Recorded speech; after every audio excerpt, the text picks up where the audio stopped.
We are live. Welcome to New Atlas Live. I'm Brian Berletic. Joining me, as usual, is my friend and colleague, Angelo Giuliano. I hope, Angelo, you had a Merry Christmas. We're kind of in between holidays. New Year is coming up.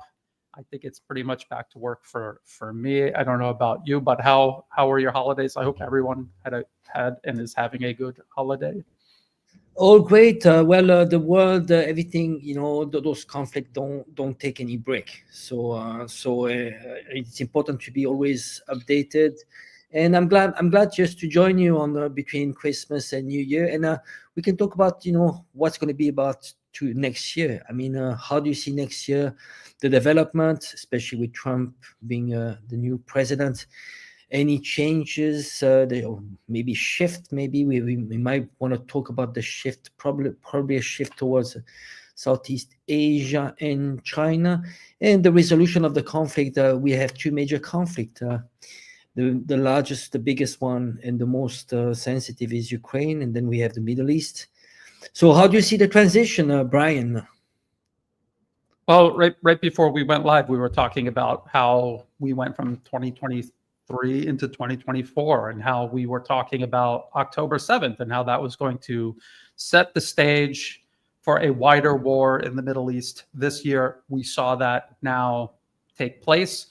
And because of the collapse of Syria, the stage is now set for war with Iran. So this is going to continue advancing. The United States, its proxies in the region will continue setting the stage for now focusing on Iran.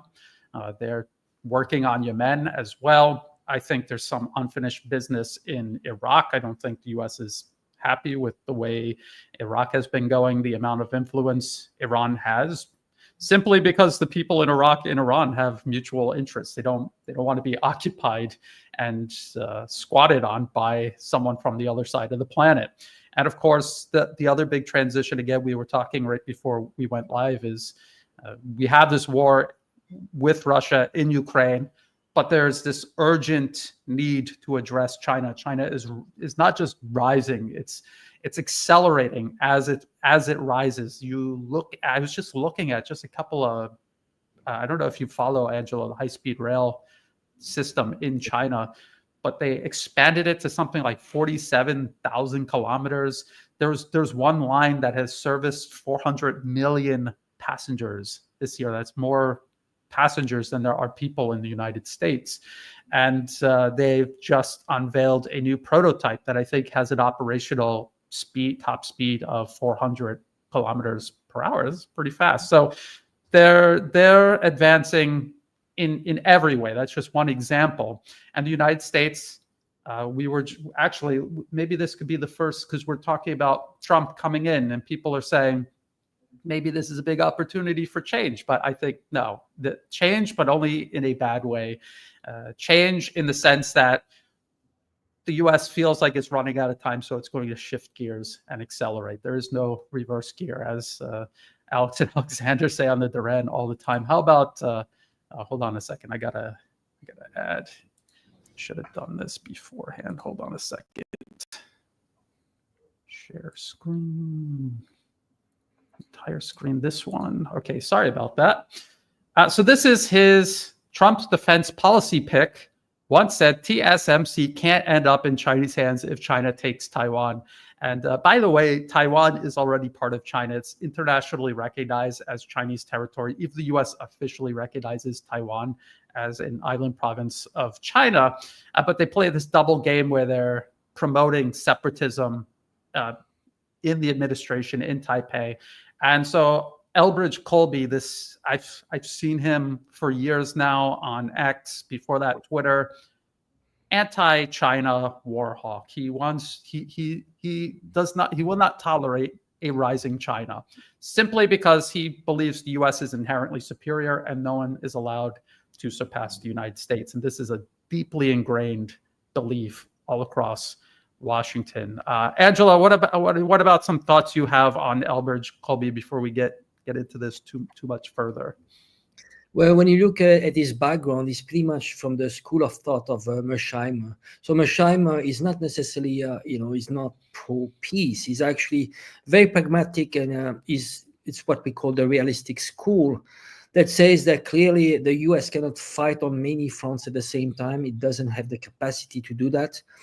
And there should be a shift towards the main adversary of the US, and especially when it comes to economy, because ultimately it's about money, because money is power. And the problem that China has is nothing new. It's the same. It's very similar to China, the problem it had with the British Empire when you had the Opium War. So China had a trade surplus, massive trade surplus, because it was exporting ceramics, silk, mainly to and tea, mainly to the British Empire, but it wasn't buying much, and basically China was accumulating silver, because silver was the main money back then. And so what did the British Empire do was to impose opium upon China. And then at some point, China didn't want to accept this opium, and it attacked China. And this is when this new colonial era happened. This what the Chinese like to call the century of humiliation. So what is happening right now is very similar. You have China that has a very large trade surplus against the US and also most of the world. And you have the US that has turned into a financialized economy. So it's not the real economy. When you look at the GDP, it's all inflated figures, because it's not tangible goods. It's all services. It's all inflated. And it's been prosperous upon, because it's backed by a very strong army, and because it has imposed upon the world the dollar hegemony. So what we're living here is that you have, going back to this Thucydides trap, you have an emerging power and declining power. And now the US is panicking, because China, when it comes to GDP in purchasing power parity, has a larger economy than the US. But additional to that, when you look at the real economy, China is much more industrialized than all Western countries combined. So it's very worrying for the US. And what they will do, what they're trying to do when it comes to this shift towards China, is how we can prepare a war, but a proxy war, because the US doesn't have the capacity to be there to have a strong presence. It needs actually a few countries out there. We talk about South Korea, Japan. You have Australia with AUKUS. This trilateral alliance that the US has been trying to impose upon Japan and South Korea.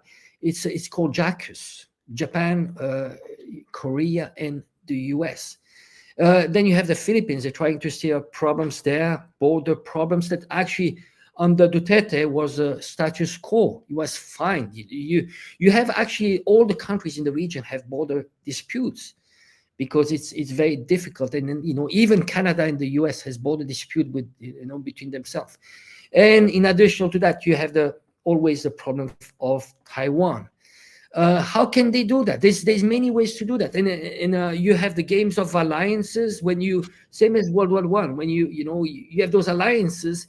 And if one country goes into confrontation with China, then maybe, let's say Japan goes into confrontation, Taiwan goes into confrontation with China, which, by the way, is the same country. But then there's a game of alliance that Japan actually, they did a reinterpretation of their constitution, that they could come at the help of Taiwan. And then you have this alliance that they're trying to build between South Korea and Japan, that would mean that South Korea, which is an army which is controlled by the US, could come at the help of Japan. So you see, it could trigger an escalation. And ultimately what the US would do would be to bring support, maybe finance, lend-lease agreement, which, by the way, actually they already have for Taiwan some prepared bills for lend-lease agreement, which are very similar to what they did for Ukraine, similar to what they did in World War II. So you see, they've been preparing that for a long, long time. So many different scenarios, but it could come from Taiwan. It could come from South Korea. You see what happened between South Korea and North Korea? It's very similar. There's a martial law. there was a false flag they wanted to do between South Korea and North Korea. And because South Korea's army is actually under the command of the US and the time of war, but in reality, de facto, South Korea and North Korea are still at war. So this army is under control by the US. So the martial law and a false flag would mean that the US could use South Korean army to fight North Koreans. So you see that types of escalation, and then you have this alliance between North Korea and Russia, and you would have China, which would never accept to have North Korea to be attacked by Western-led alliance. You see all the scenarios possible that could lead to an escalation in the region. It's massive, and it's more real than what you could imagine. This is why right now, if you look at Taiwan's politics, the Kuomintang is actually pushing for a law to be much more in control of the martial law enactment, because in reality you could have a false flag, and the current president in Taiwan would actually take all the powers, and once you have a martial law, you are in de facto in a position of dictatorship, and you could be in a position like Zelensky. Everything is shut down. There's no more opposition. There's no alternative voices, and you are in control. And you could be de facto actually declare independence, bypassing all the will of the population of Taiwanese population. So you see, so this is I think people need to start looking at that region, even though this a lot of things can still happen in Ukraine, in the Middle East. But I think the focus, you and we are very soon going to have to focus gradually more towards that region. So you laid out quite a bit there, Angelo. So it's a lot. Yeah, but this is something that we talk about in detail, something we've talked about in detail for years. The US did a very similar thing all across Europe. The political capture and then use of these countries and then the entire region as the European Union as a proxy to aid the US to project power, to amplify its own power. And it does it entirely at the expense of Europe. Europe is not benefiting from this at all. There's a small circle of interests that benefit. Everyone else does not benefit from. They're suffering from it, and they're watching their countries and the region suffer irreversible decline because of it. They're doing the exact same thing all across Asia. They have politically captured Japan, South Korea, the Philippines to almost completely, and they have been reaching into Southeast Asia with the National Endowment for Democracy. This is something that we've been talking about for years, trying to not just overthrow the governments here in the region, but they're also manipulating, brainwashing, conditioning the population to very gradually turn against their own best interests, just like the US did in Europe, convincing people to hate Russia for no reason at all, no real reason, just because it serves US interests. And they hate Russia to such an extent that they are destroying their own country in the process. So this is what's going on in Asia. And you were just talking about realism, Angelo. And I would say a realist would understand that a rising China is inevitable. It has 4 to 5 times the population, largest industrial base on earth. Angelo, you were talking about industry versus the West's service economy. We've talked about the number of STEM graduates, science, technology, engineering, mathematics, millions more every year than the United States. And it's not just because they have a bigger population, it's a bigger percentage of the population also. And so this is going to happen. If you're a realist, you would accept that this is inevitable and that trying to stop something that's inevitable is illogical. It's not realist, it's not rational, it's not reasonable, it's unreasonable, and it's going to do as much harm to yourself as it is to everyone else. The United States is in such a position right now, we could see them doing the exact same thing in their proxy war with Russia through Ukraine. We'll get into that here in just a moment. They're going to, their only option really is to destroy. They cannot beat Russia. They cannot beat China. So you see what they're doing. They cannot beat Iran outright.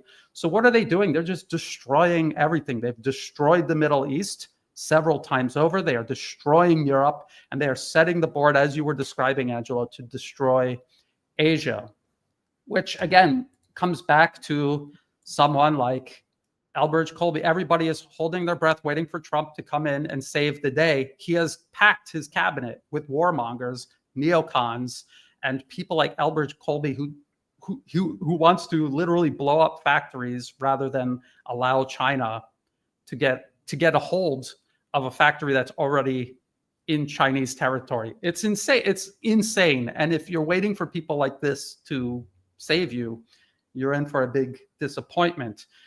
Now, what are some, Angela, you've warned about this quite a bit, about Taiwan, that the current administration declaring independence from China. That is a huge problem. And I think what we've seen this year, since we want to talk about things this year that might affect next year, is the continued support for separatism by the US to Taiwan. We watched them sell huge amounts of weapons to Taiwan.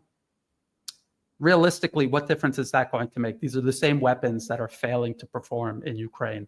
So what good are these weapons going to do Taiwan, which is much, much smaller than Ukraine? Are there any other incidences in Asia this year that you think are going to significantly shape next year, Angela? I want to show people just how much smaller Taiwan is. Go ahead. It's a smaller scale, but we've covered, you and I, we've covered Myanmar. I think there could be an escalation there, and I think for China this is a very critical place. Also, I would say that, and this is further down, the road. There could be a blockade. This is one of the risks that we have, and we mentioned this quite a few times on the Strait of Malacca. You could have a blockade very similar to what the US did in before Pearl Harbor, and to strangle Japanese economy. They would do that for China, because you have, I think there's probably 30 to 40% of Southeast Asia's trade that is going through the Strait of Malacca. And by the way, Myanmar is actually one of the countries that helps China to bypass this Strait of Malacca, because there's a pipeline. They're actually going through Myanmar and to Kunming in China, and China needs that. So that's one of the risks, and this is actually one of the reasons that there's the Belt and Road Initiative, is to have inland roads as alternative to sea roads. But I think also we've seen when it comes to the supremacy of the US, the Western powers, they were mainly because on the sea. The projection of power, and especially having larger fleets and many army bases around the world. But now I think, and you are probably much more, you probably the person to talk to when it comes to that. We've seen through Ukraine war, we've seen huge changes that actually make some weapons obsolete right now, right? Does it make sense to have a large fleet as it used to? And now we have hypersonic missiles, and I would say the drones. How does it actually changes completely the game now? How do you see that when it comes to a confrontation in the Southeast Asia? Well, any war between the US and China, the United States itself is admitting they don't have enough missiles, they don't have enough ships, they don't have enough aircraft, they don't have the industrial capacity to replace anything that is lost. They have built a military over several decades now that are meant to basically bomb and obliterate more or less defenseless people in devastated nations starved out by sanctions, destroyed by U.S. proxy war and U.S.-sponsored terrorism. They don't have a military that is designed to fight a peer or near-peer adversary. And we could see how poorly the U.S. and Europe are doing training, backing the Ukrainians against Russia. And we remember all of the things that they were saying about the Russian military in the beginning of the special military operation. And we can see how all of that has shifted. And it's not, people are listening to us instead of them. They're admitting it themselves about all of this. So if they don't have enough missiles, air defense systems, artillery rounds, vehicles to go to war with Russia in Ukraine. They certainly don't have the ability to do this against China. I just want to show people. I know you know that. I know everyone knows this, but this is where the United States is on the map. And this is where China is on the map. So the US is trying to project military power all the way across the entire Pacific Ocean. All of these incidents that they have with China, where they complain about China intercepting their warplanes or coming too close to their ships, all of these planes and ships are operating out of countries in the region because it's literally too far away from the US to operate from US territory. So that's one thing to keep in mind. Angelo, you were talking about the Strait of Malacca right here. There's also the South China Sea. I want people to see this. This is a US government, arms industry funded think tank, and they're talking about how much trade goes through the South China Sea. And you can see it's mainly China and its trade partners in the region. And all of these countries count China as their largest trade partner. So when the US is talking about China threatening trade through the South China Sea, it's Chinese trade. So they're obviously not going to threaten their own trade. So why is the US actually putting its military there in the South China Sea? To disrupt Chinese maritime trade. As a matter of fact, again, going back to the map here, the US is placing its military here in the South China Sea, in the Philippines. They obviously have a presence in Japan and Okinawa, also in Taiwan. They don't talk about it, but they do. And then they have a presence in the Middle East, where China gets most of its hydrocarbons, and they're in the process of destabilizing and destroying the Middle East. So this is meant ultimately to disrupt the flow of hydrocarbons to China. Now, Angelo, you talked about Myanmar, which is right here, and there is a pipeline and other infrastructure that runs through Myanmar from the ocean to Kunming. And that is, again, as you said, to circumvent having to do this trip through the Strait of Malacca all the way to China. It's a shortcut. They also have one in Pakistan, the China-Pakistan Economic Corridor, which goes from China all the way down through Baluchistan, southwest Pakistan. The US has terrorists there that literally attack and kill Chinese engineers. They attempted to kill the Chinese ambassador to Pakistan. And so everywhere there's Belt and Road Initiative infrastructure, the US has armed terrorists attacking it. So from the Middle East, where the US is destabilizing the region, occupying it militarily, to terrorists from the Middle East all the way to Asia, attacking Belt and Road Initiative infrastructure, to the US Navy, setting the stage to interdict Chinese maritime shipping. You can see the type of conflict that is taking shape. They don't necessarily have to fight a direct conflict with China. They could attack and attempt to disrupt Chinese maritime shipping and cripple its economy that way, which is why it's so important to keep a close eye onto what the US is doing to Russia right now, who is circumventing US sanctions. We just had, let me see if I can find it, Finland. Finland just seized a Russian ship. It's an oil tanker. They claimed that it was cutting sea cables or something like that, just some ridiculous pretext to justify what was something we knew the US was desperately wanting to do all along.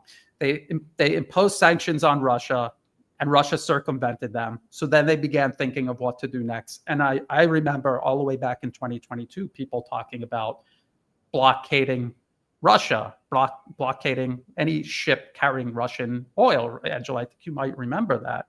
And so this is a prototype for what the US will eventually do to China once it shifts from Russia to China. And whatever they're able to do or what they're not able to do is going to shape the way this next part of this conflict unfolds. Angela, you have any thoughts on this Finland? Again, a politically captured country. The US has politically captured it and turned it against its own best interests. Now they're using them as a proxy against Russia to do this, which the US itself, it would have been a hard sell for the US to just openly begin blockading Russia. So they get their proxies to do it. They get their proxies to suggest it and to start doing it. So it doesn't look like it's the US, to make it look like some sort of consensus is taking place rather than the US using Europe as a proxy, essentially. Angela, have anything you want to add to that? Well, it's a very sad story. It's very dramatic what Finland is doing. Remember, Finland after World War II, it had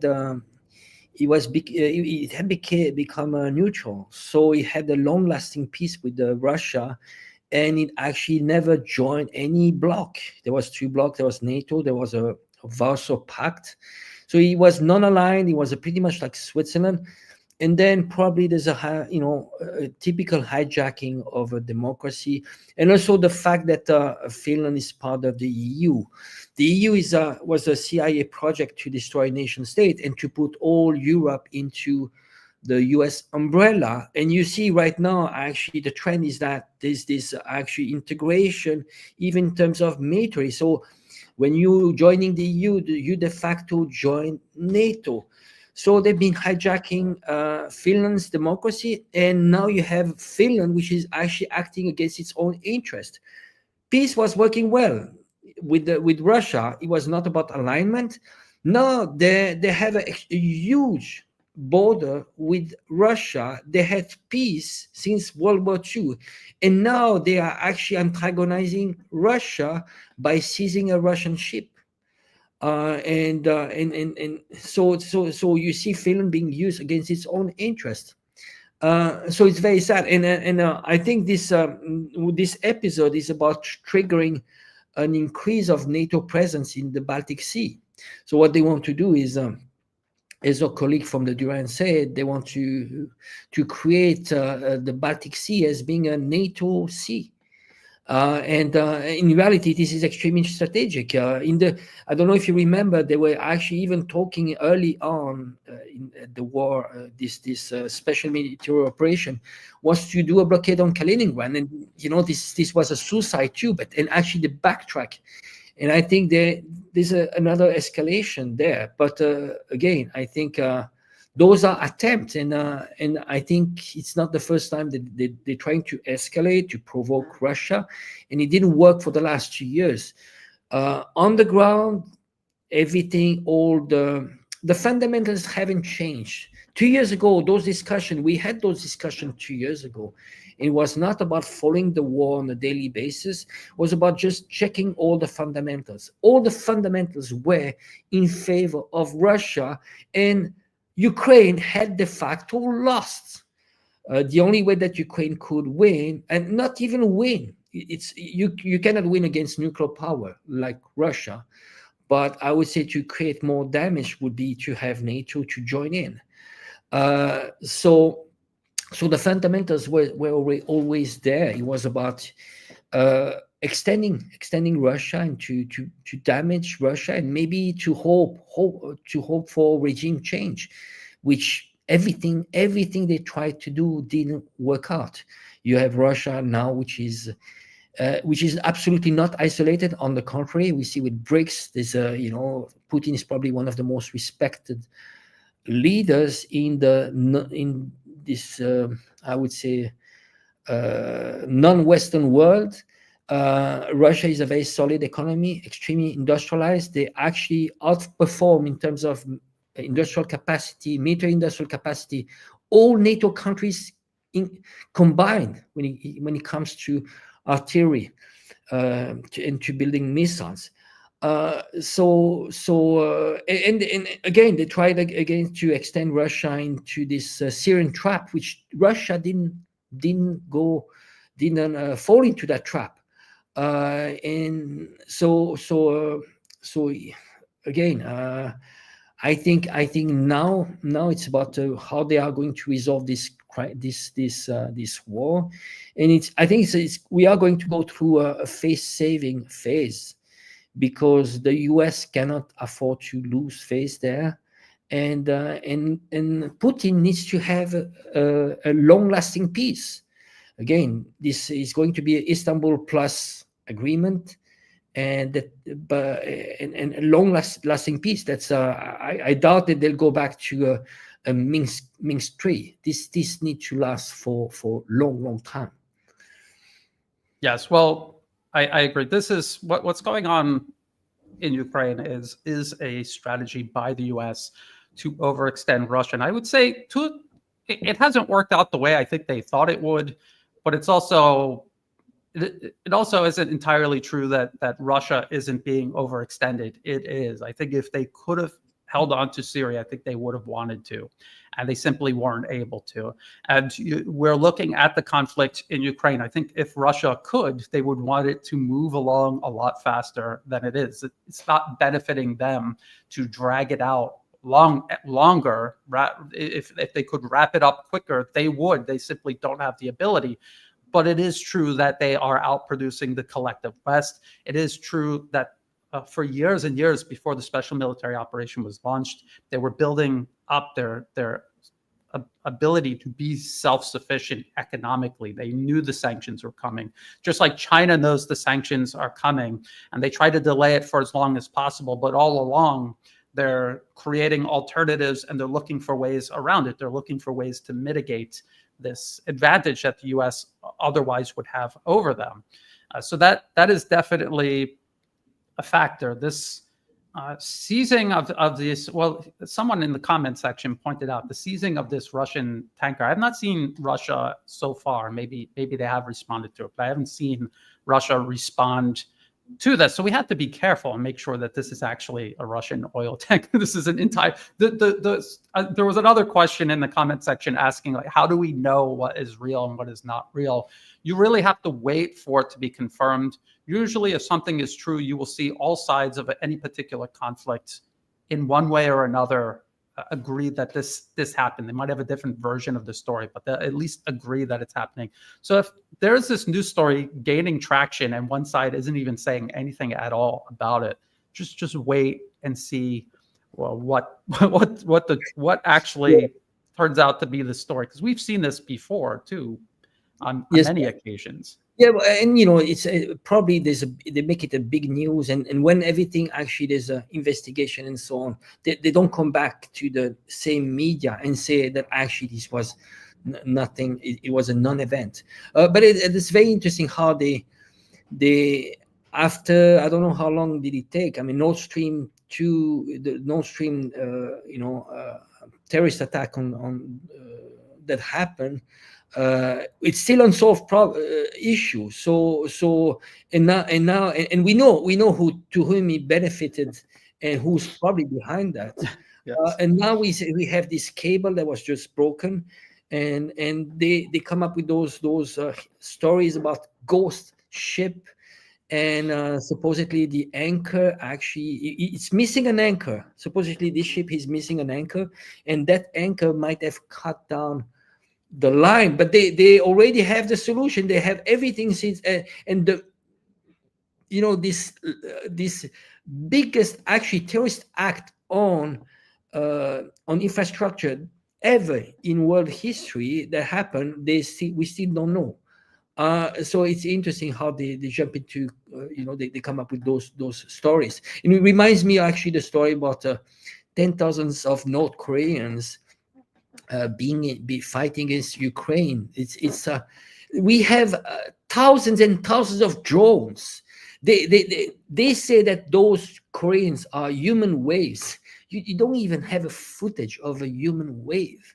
You don't have even a clear picture of a North Korean. And the only one North Korean that they actually captured, he happened to die right after. So, but the problem is that average Joe, sadly, you have I don't know what's the percentage that actually still follow media, but average Joe just doesn't have time to dig in because there's it's just people are not necessarily interested. They need to take shortcuts. They need to have like quick information, and sadly you have still lots of people that are convinced that North Koreans are fighting alongside the Russians, which by the way, they have a huge army. They don't need North Koreans.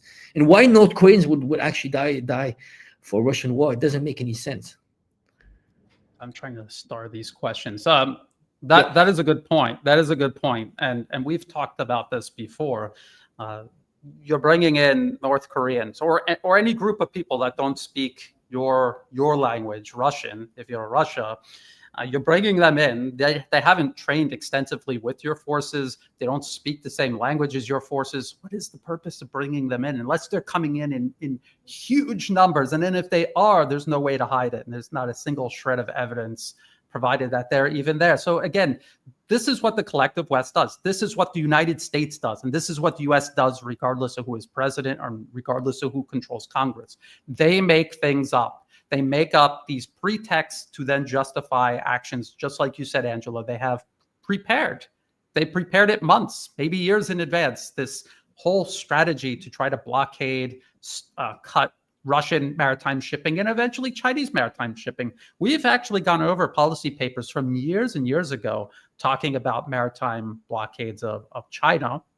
And the string of pearls was a phrase that was used by US policymakers for a while there about all of these potential areas along China's trade routes, maritime trade routes, that they were building ports to help support their vessels as they were going back and forth, and that they could possibly use them to defend their maritime shipping, which the US doesn't want them to be able to do. They want to be able to cut it when the time comes. They don't want China to be able to fight back.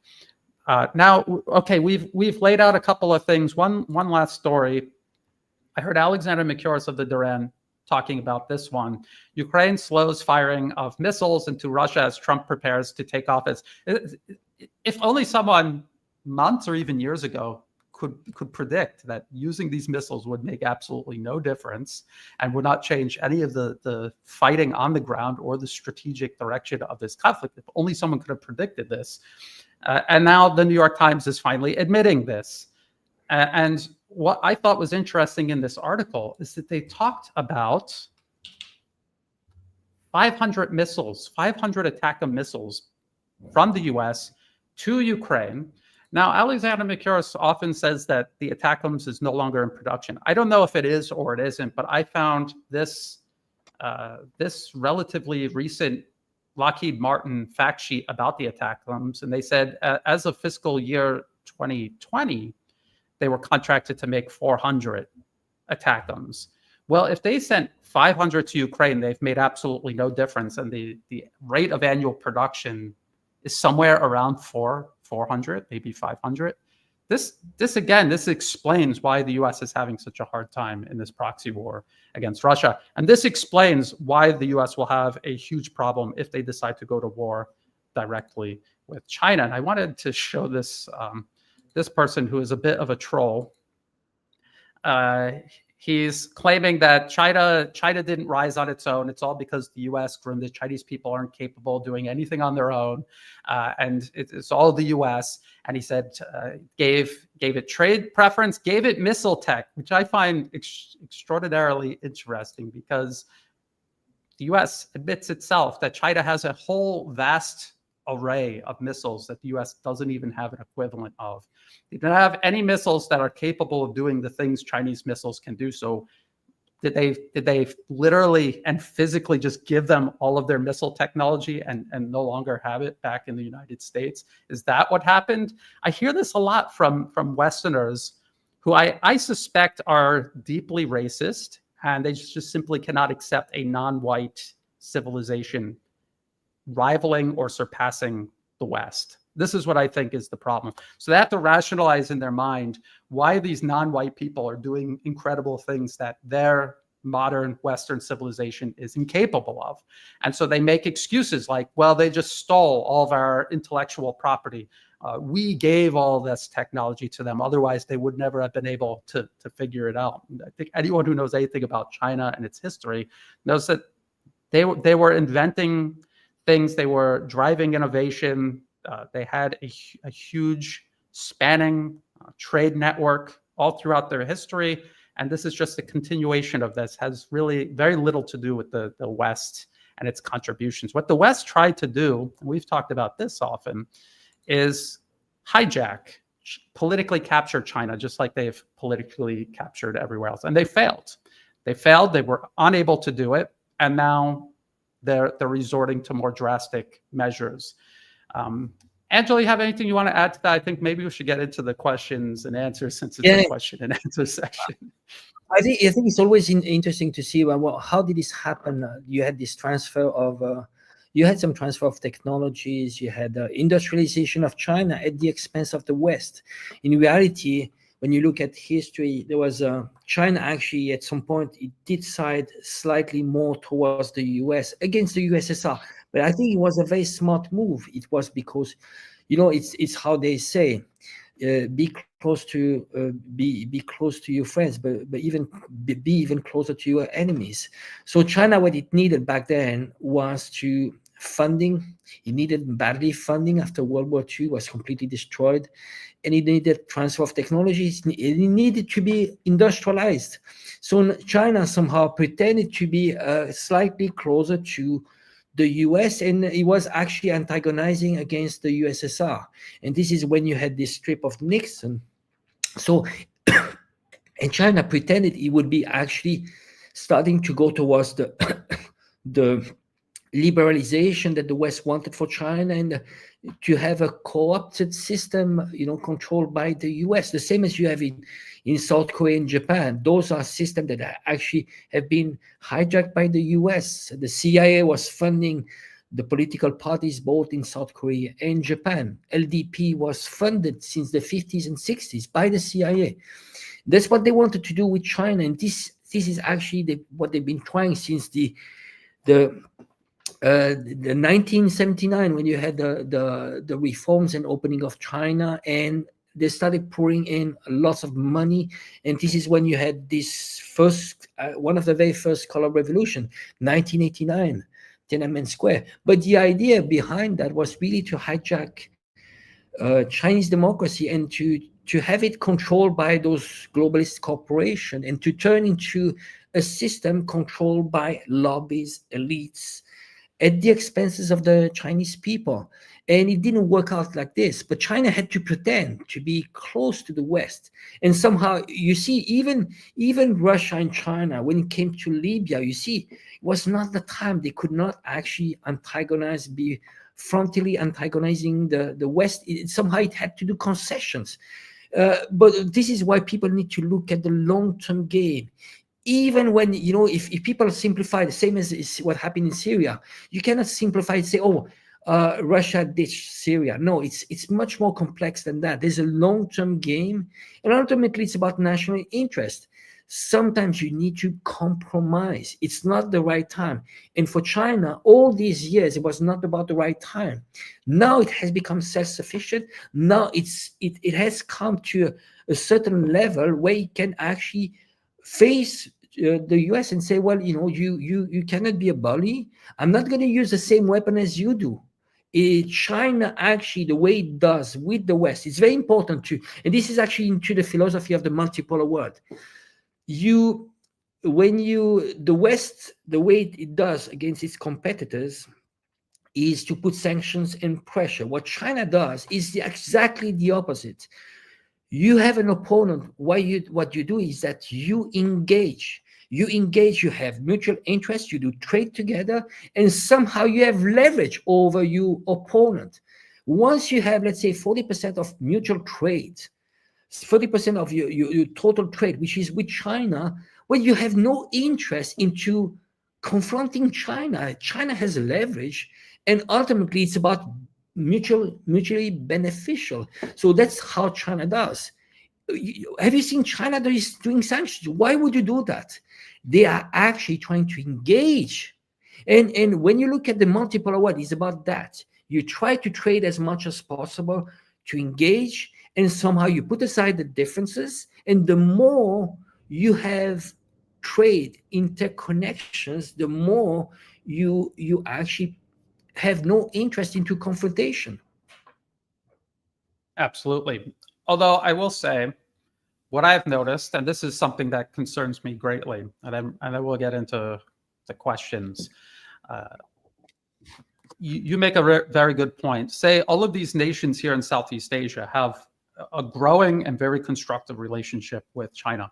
I've been here since 2003. I have seen with my own eyes the transformation of Thailand and the rest of Southeast Asia from when it was dominated and controlled by the US and Japan to this shift where there's now this huge amount of business and cooperation with China. You can see how everything has gotten better, and the degree of freedom and development that people are enjoying that they never had when the US was the dominant power in this region. The problem is the US, through organizations like the National Endowment for Democracy, infiltrate into these countries. They create political groups, political parties, opposition groups that irrationally pivot away from their best interests, which is continuing to work with China, submitting to the United States, and transforming the country into a battering ram against China. This is exactly what the US did to Ukraine. I remember watching Ukraine and the rest of Europe right before the special military operation, as Nord Stream 2 was under construction. I said to myself, there's no way the US is going to succeed.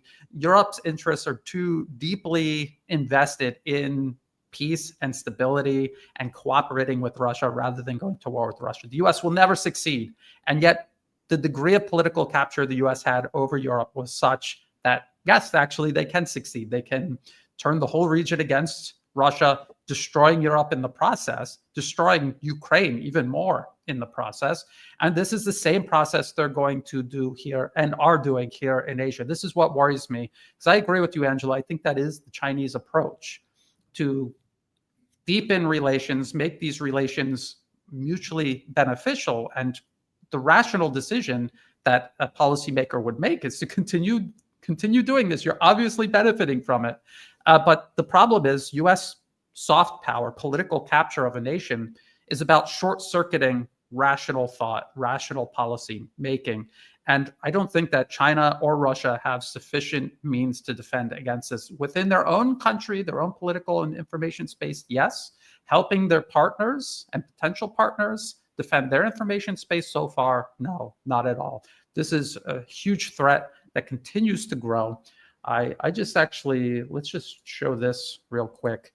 The NED used to disclose all of their country programs. It was listed by country. So now it just says Asia, but before they would have a whole page for Thailand. They would list all the groups, but because people like me and others have been exposing it over the years and people have started to wake up to what this actually means, the threat this constitutes, they've erased all of it. No longer exists. And all you have is this very generic, ambiguous Asia page.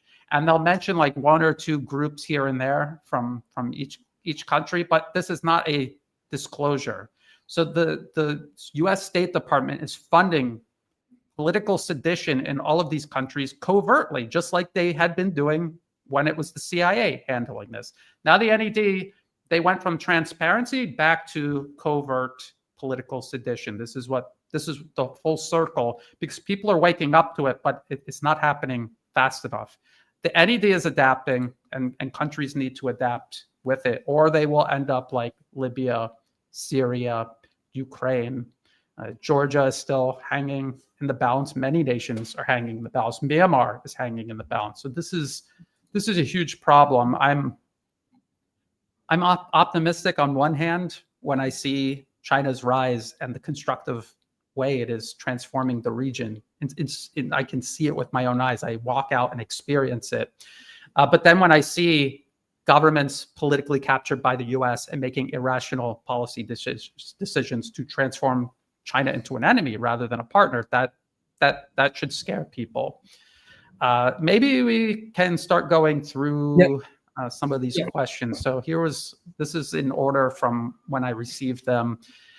This is about clarity about geopolitical events, identifying the truth at a time when intelligence agencies work to distort the perception of reality in such a way that it subverts. I think there's more to that, but I think we get the general idea, and that's what we're talking about. We're talking about how the West deliberately lies, makes up a false pretext to justify policy decisions. You have to start using critical thinking. You should not depend on other people to tell you what to think. You need to learn how to think. And I think if I had a New Year's resolution for 2025, it would be to spend more time, maybe during our live streams or in my videos, showing people how I arrived at these conclusions, how I actually do my analysis. What do you think about that, Angelo? No, absolutely. I think it's about. We mentioned this last time, but it's about empowering people. Knowledge is power. Once you get the knowledge, actually, but this is not only in terms of geopolitics. It's important at even at the local level how power works. Ultimately, when we touch this, it's about analyzing, at the country level. Is it a sovereign state? I think, and it comes down always to the same thing. What we are advocating here, it's the foundation of democracy.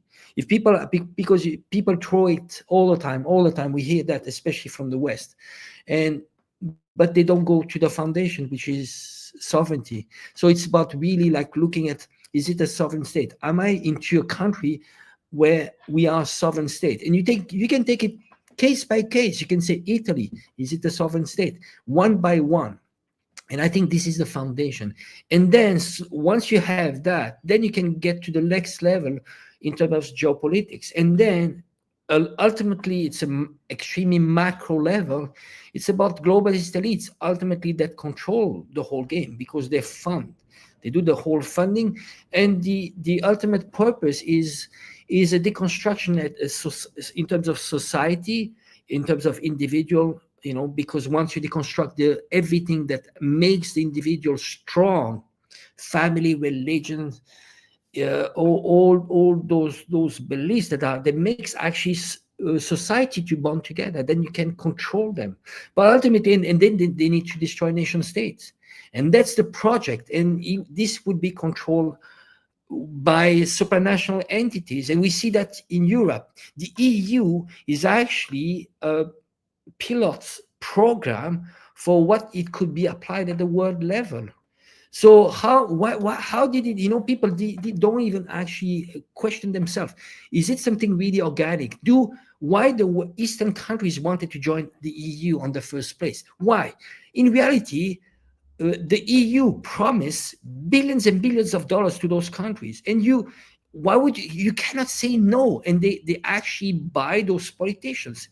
But a country like Georgia, they can say, well, guess what? We're going to give you, if you join the EU, you are going to be net recipient of the EU funding, and it's massive. But ultimately, it's at the expense of Western Europe, average Joe, which actually doesn't benefit from that.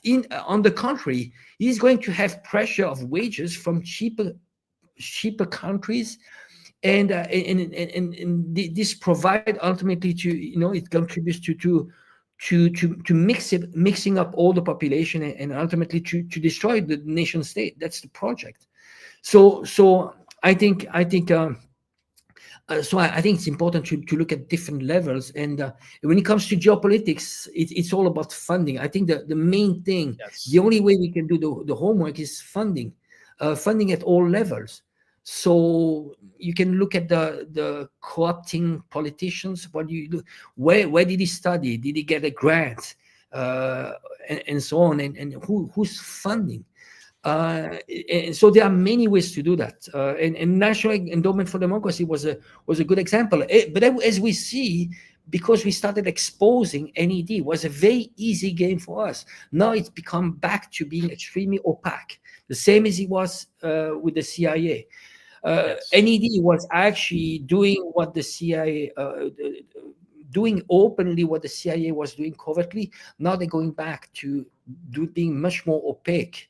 So now it would be much more difficult. But there's still many entities. I think the Open Society of George Soros, which is de facto an outlet of the CIA, is still doing things in a transparent way, but they're actually very much shifting. And I would take one step ahead. I would say that the trend is no more going through those NGOs. I think those multinational corporations are getting emboldened, and they are funding directly. You even have actually an embassy. Remember, Brian, I think 10, 15 years ago, it would be unthinkable to have embassies to fund political activities. Now you have the embassies that are foreign embassies in Asia that are actually funding directly political movements. And I would say the trend will be more to have like actually BlackRock to be involved directly.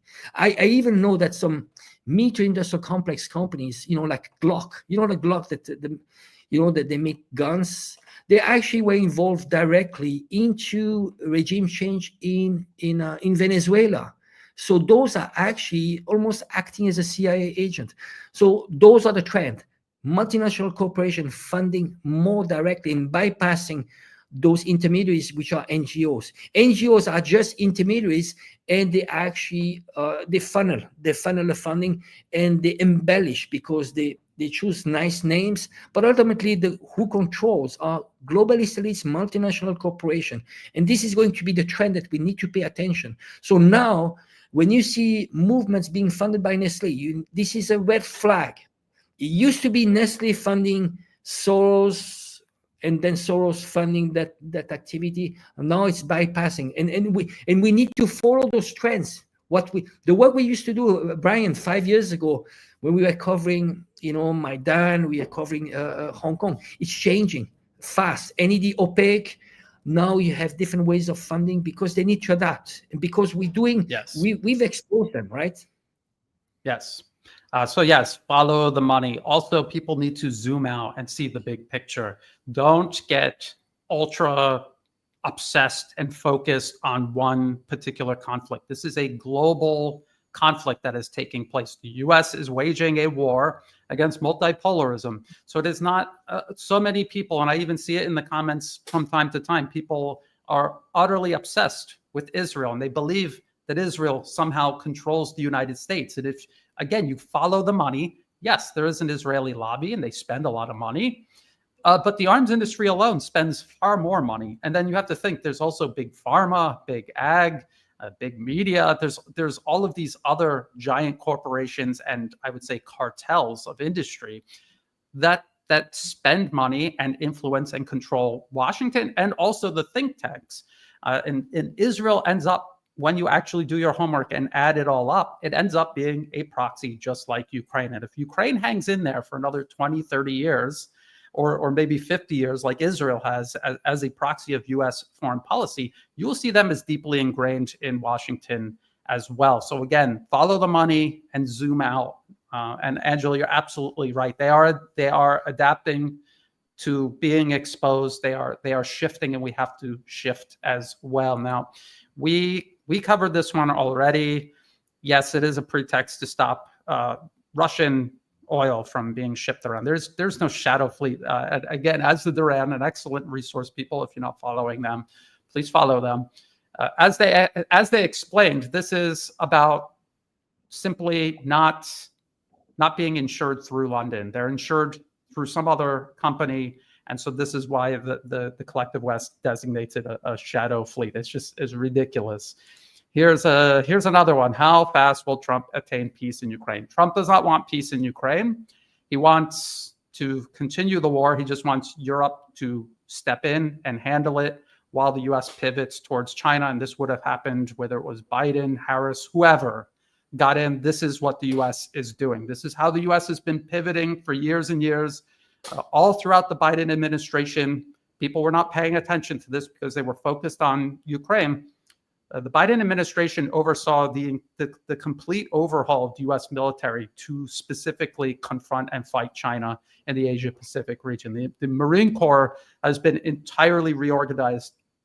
For decades and decades, they had tank forces. They were told, get rid of your tanks. You're going to do anti-shipping missions, which means interdicting maritime shipping, which is exactly what we were just talking about at the beginning of this video, and is exactly what we're starting to see between the US, NATO, and Russia, and its oil tankers.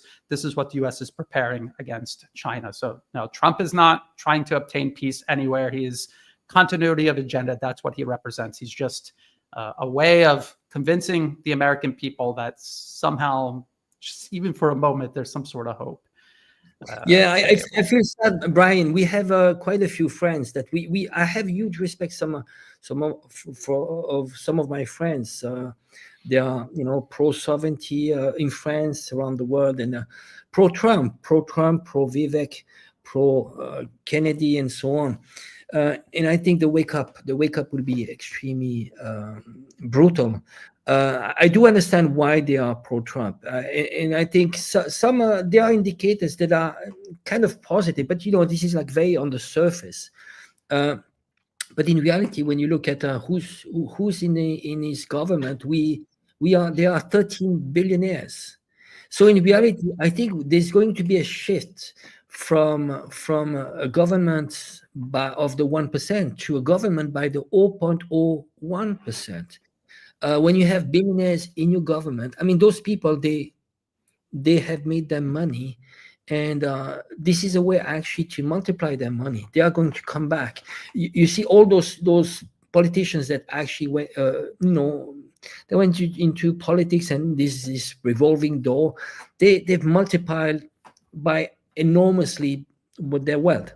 This is Yes. what is going to happen. They are going to share more the wealth, and I think this project Doge. Those what people do not realize, there are billionaires that are going to work on efficiency. It's not about going to be work about efficiency. The real, actually, if you want to do things for American people, is about going after the corruption and the lobbies. But the lobbies are actually the friends of those billionaires. They are actually behind the lobby. In reality, I think there's a huge project which is very similar to Millet. So they call it quote unquote liberalization. It's a nice word, but in reality, it's about selling. Everything's already privatized mostly in the US, but there are lots of actually things that are going to be even more aggressively sold. The jewels of the US, still state-owned assets, and it is going to be about deregulation.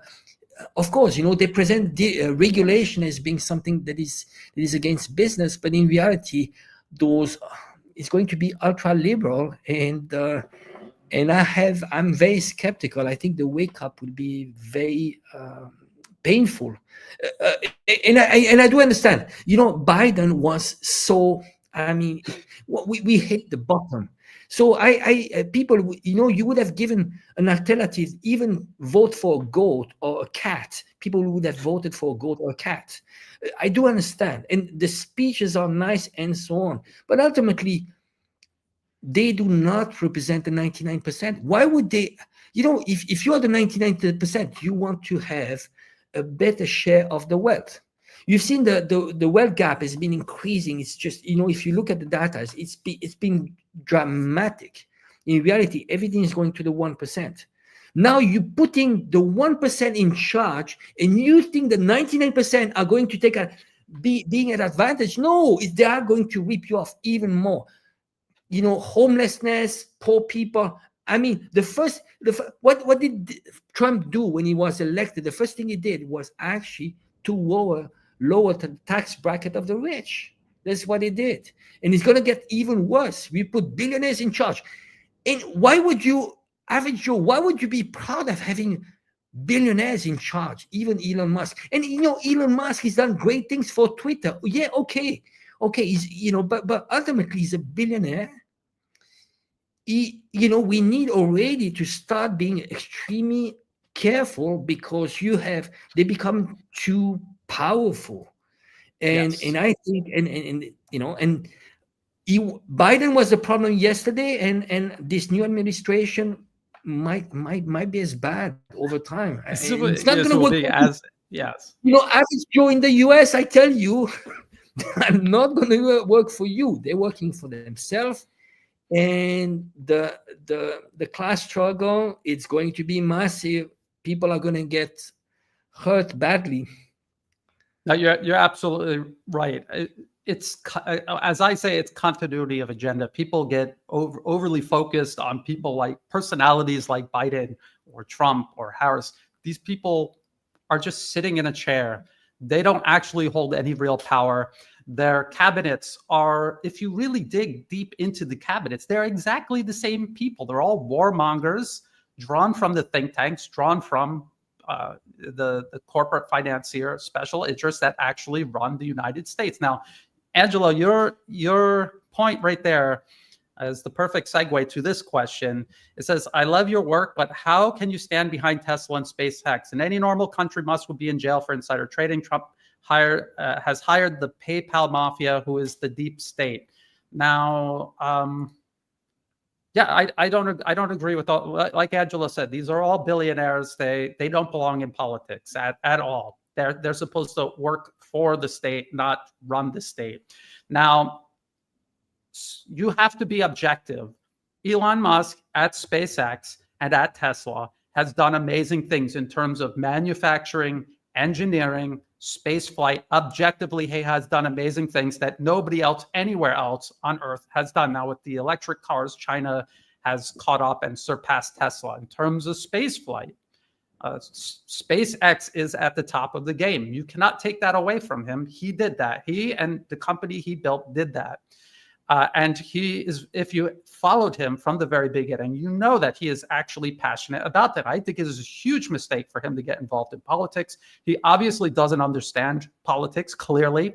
He always talks about first principles in terms of engineering. But when it comes to politics, he's very ideological, and he has no interest or desire to apply first principles to politics. If he did, he would have completely different talking points, a completely different stance than he does right now. So it's very important.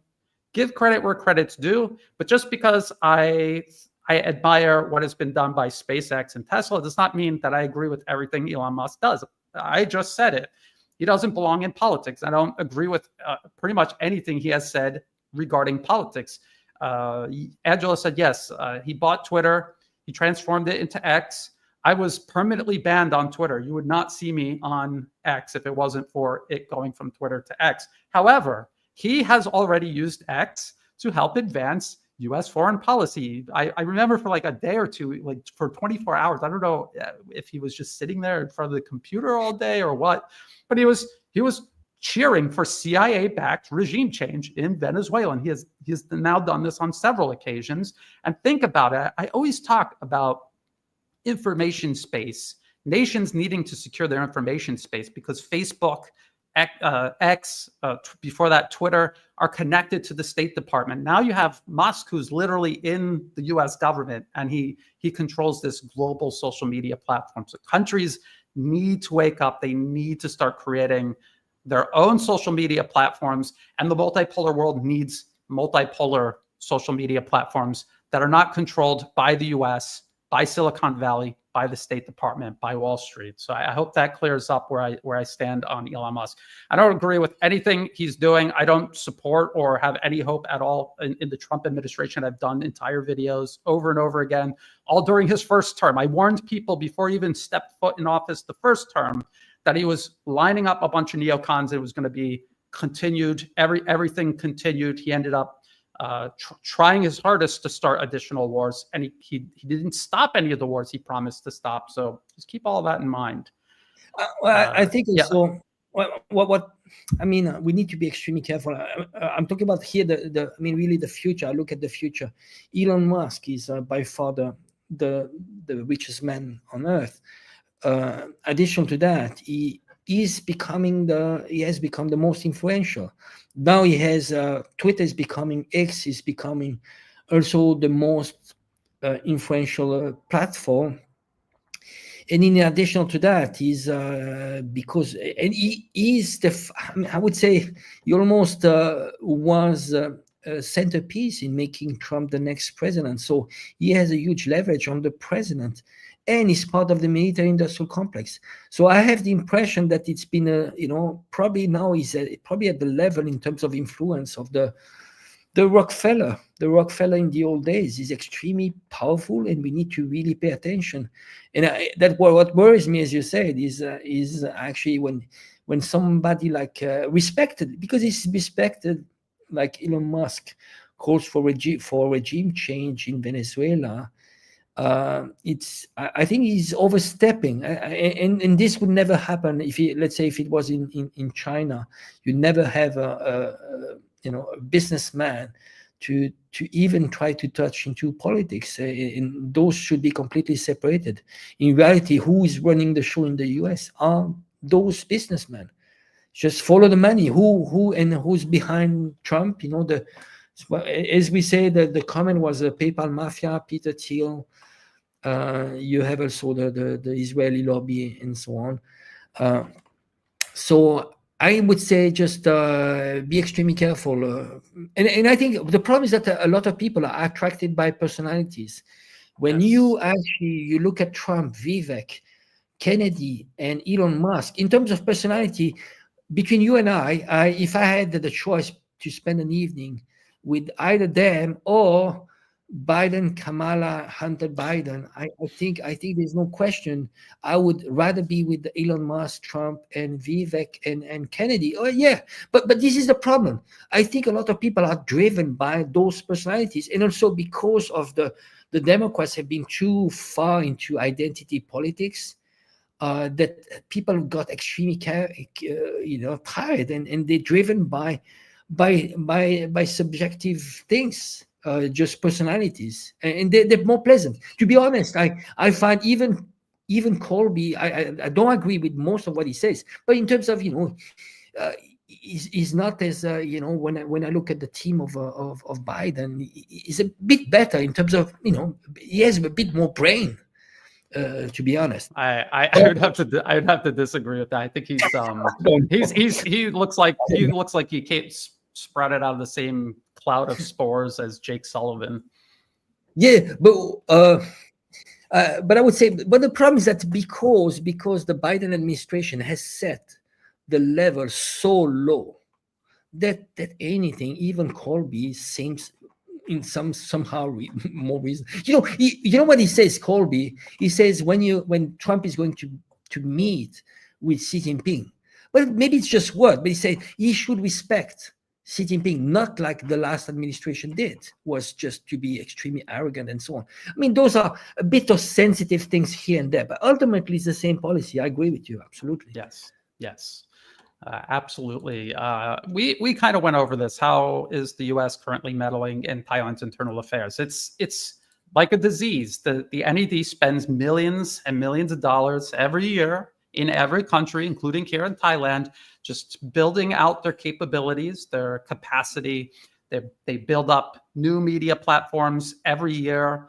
They draw in hundreds, if not thousands, of people on scholarships, exchange programs, internships, and they're just cultivating in a parallel system, side by side with the indigenous system that Thai people have created and have had for centuries, and which has kept them a sovereign country for centuries. It was the only Southeast Asian country never colonized by Western powers, and it's not some brilliant master stroke of strategy. It's just like a disease. It just keeps spreading. And if you don't address it, one day you're going to wake up and you're not going to be able to get out of bed, or you will have died in your sleep. That is what happens to these countries. That's what happened to Libya and Syria. They left it unchecked. They didn't uproot it completely and absolutely. They allowed the United States to pressure them into allowing it to continue. They always say, if you uproot NED funding in your country, we're going to put sanctions. We're going to make your life miserable. We're going to really make you uncomfortable. And they cave to that. Instead of just uprooting it and facing the discomfort for a short period of time, they allow it to fester. But if you allow it to fester, eventually you're going to wake up and you will have no country at all. This is exactly what happened to Bangladesh, the administration there. They knew about it. They complained about it. But ultimately, they did nothing about it. And one day, she woke up and she was on a helicopter flying out of Bangladesh, and she was never going to come back, or at least not anytime soon. Angelo? Yeah, I'd like to add one thing. I think one of the reasons also that some countries allow NED, and actually it is related to the pressure that is actually going through the IMF and the World Bank. So basically, those loans are conditional to reforms, and conditional to have those countries to accept all those NGOs, and including those CIA agency like NED, and also those countries need to join the ICC, ICJ, International Court. Otherwise, they cannot actually have those loans. So you see, by doing that, they give the loans, and those are the debt trap. Not only those loans are they make it very difficult to be repaid. But in addition to that, they hijack completely the democracy, because you actually invite the wolf in your house by having all those NGOs and you legal system, because very often the ICC, once you join the ICC, you need to go along. You are in a position that you cannot accept, for example, like Brazil. Brazil could not actually, was sensitive to have Putin to go to Brazil. So you see, this is actually why you have the role of the World Bank and the IMF, as a debt trap, and that's how they can they make it difficult to not to accept those NED. Yes, that is a good point. There's a lot of points of leverage they can use to force a country. Well, this is what I'm saying for BRICS, for the multipolar world. There needs to be cooperation to really give alternatives and to give safety and security from these threats that force these countries to tolerate the NED, which again is just a ticking time bomb. As the longer you leave it, the worse it will be. Let's see. Here's another one about the Trump administration. Will he continue the Ukraine war and pressure on Russia by having Europe pay more toward? This is what he has literally come out and said after the election. And this is what he did last time too. This is exactly what he did last time, his first administration. He was arming, he was the first US president to preside over the arming of Ukrainian forces, which were already being trained by NATO from 2014 onward. So no, he is not the solution. He's not opposed to any of this. He's a politician who tells you what you want to hear to get your support, and then he continues doing whatever he feels like doing once he gets into office. He did it the first time. He's openly, blatantly doing it this time. And as Angela has pointed out, people believe that Biden was so bad, they feel like this is a relief, when in reality it is just continuity of agenda. This is the brilliance of Western-style democracy. It is not a form of self-determination. It is a system of control, and this is how they do it. These false choices, false dichotomies, this strategy of tension and manipulation. They're pulling people's strings. They're playing them like a fiddle. We got fooled by Obama, right? Remember, he was going to change everything. How many they fell into the trap? Actually, they had prepared Obama very early on. You see, Obama had taken a stance against the Iraqi war, but that's because they were already preparing. They had pre-selected him early on, and in reality, he came as a warmonger. They even gave him, without having any track record, they gave him a Nobel Peace Prize. It was That's your first clue. Yeah. And very often, you realize that even now, one of the elements, the signals that tells you that those are going to be the next president is, I would say, one is they joined the Bilderberg Group a few years earlier, like Clinton did and like many did before, and they have a Netflix documentary on them. That's another one. Automatically you see a Netflix, and by the way, you have since you are in Thailand, you have the Move Forward Party. I forgot his name. Thanathorn Juangroongruangkit. It's a tough one to remember. He's got his Netflix documentary, and that's how it works. They're shaping the perception, and so it's a vicious circle of elect and regret. And sadly, this is another probably Obama moment. And believe me, I do not like that to say that. I do understand that people need to have hope, because otherwise it's hard to wake up in the morning and saying, well, we had this new election and nothing's going to change. But I'm just going to kill the whole spirit of change. No, it's nothing. Not much will change. It's I think until there's something like a collapse, or something that's I don't know what could change.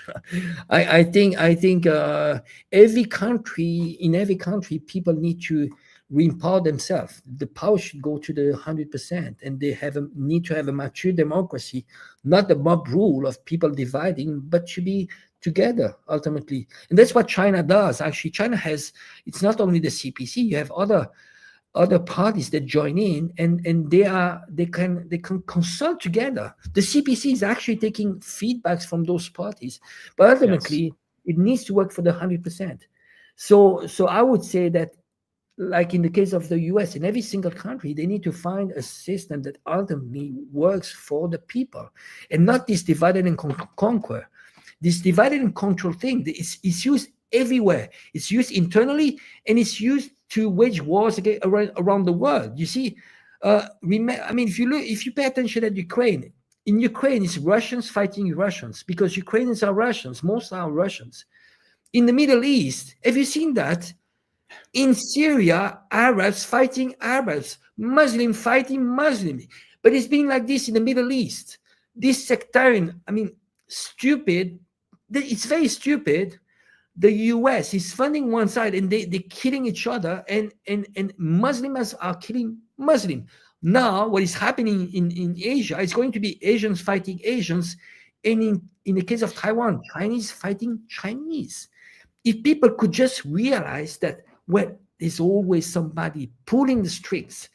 They decide with one side and they say, I've got your back, fight the other guy. And it's all the time the same. This is those hybrid warfare, those proxy war, and people fall into the trap over and over, sadly. Yes, absolutely right. And again, this comes back to information space. You either have to have something that is unifying the people in your country to such a degree that no amount of outside influence can divide people, which nowadays is impossible to do, or you need to secure your information space like Russia and China have done. And if you don't do that, then your country is going to be divided and destroyed. It's just a matter of time. I see it happening here.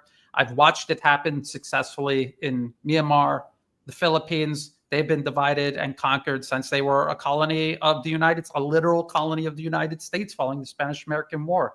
This is a very good point.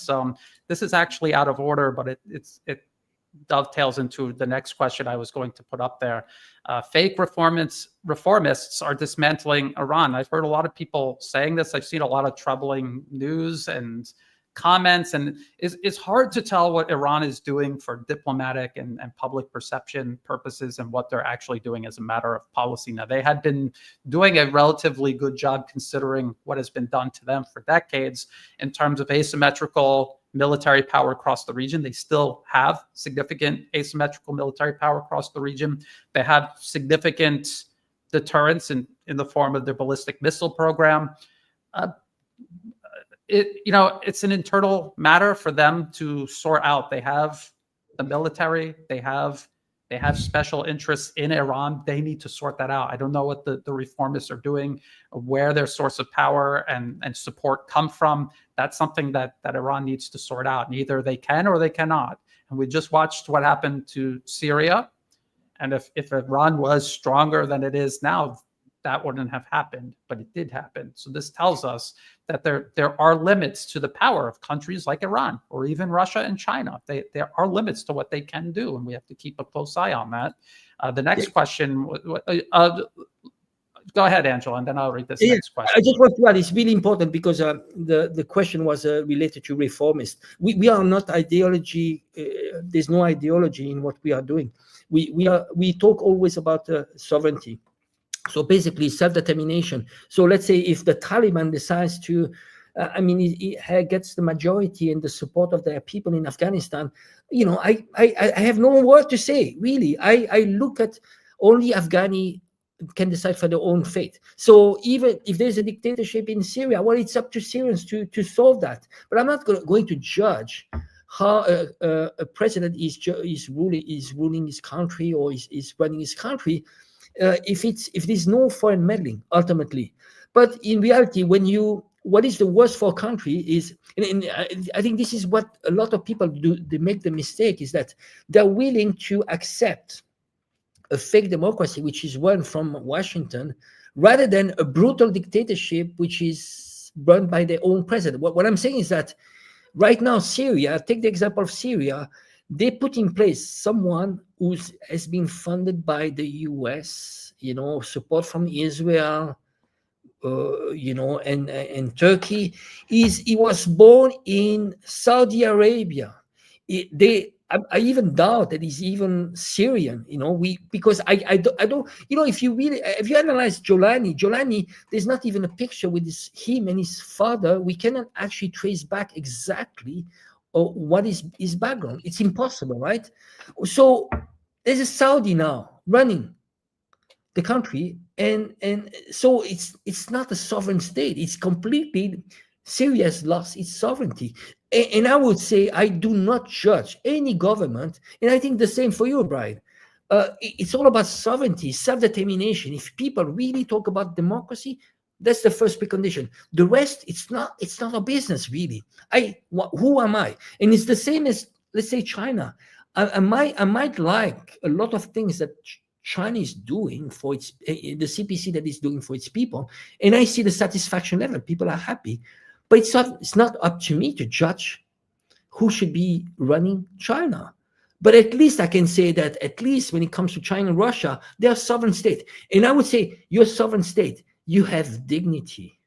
I mean, really, you have dignity because you are not, a servant. You're not carrying the water for Western state, and you can look at yourself in the face and say, I protect my own family. It's the same. Why would you have your neighbors coming to your house and telling you how you have to raise your kids? You don't accept this as a family man, Brian. Why would you do that if you were a country? That's unacceptable. If you're a father and you have other people decided for your education at home, you don't have dignity. It's the same when it comes to a country.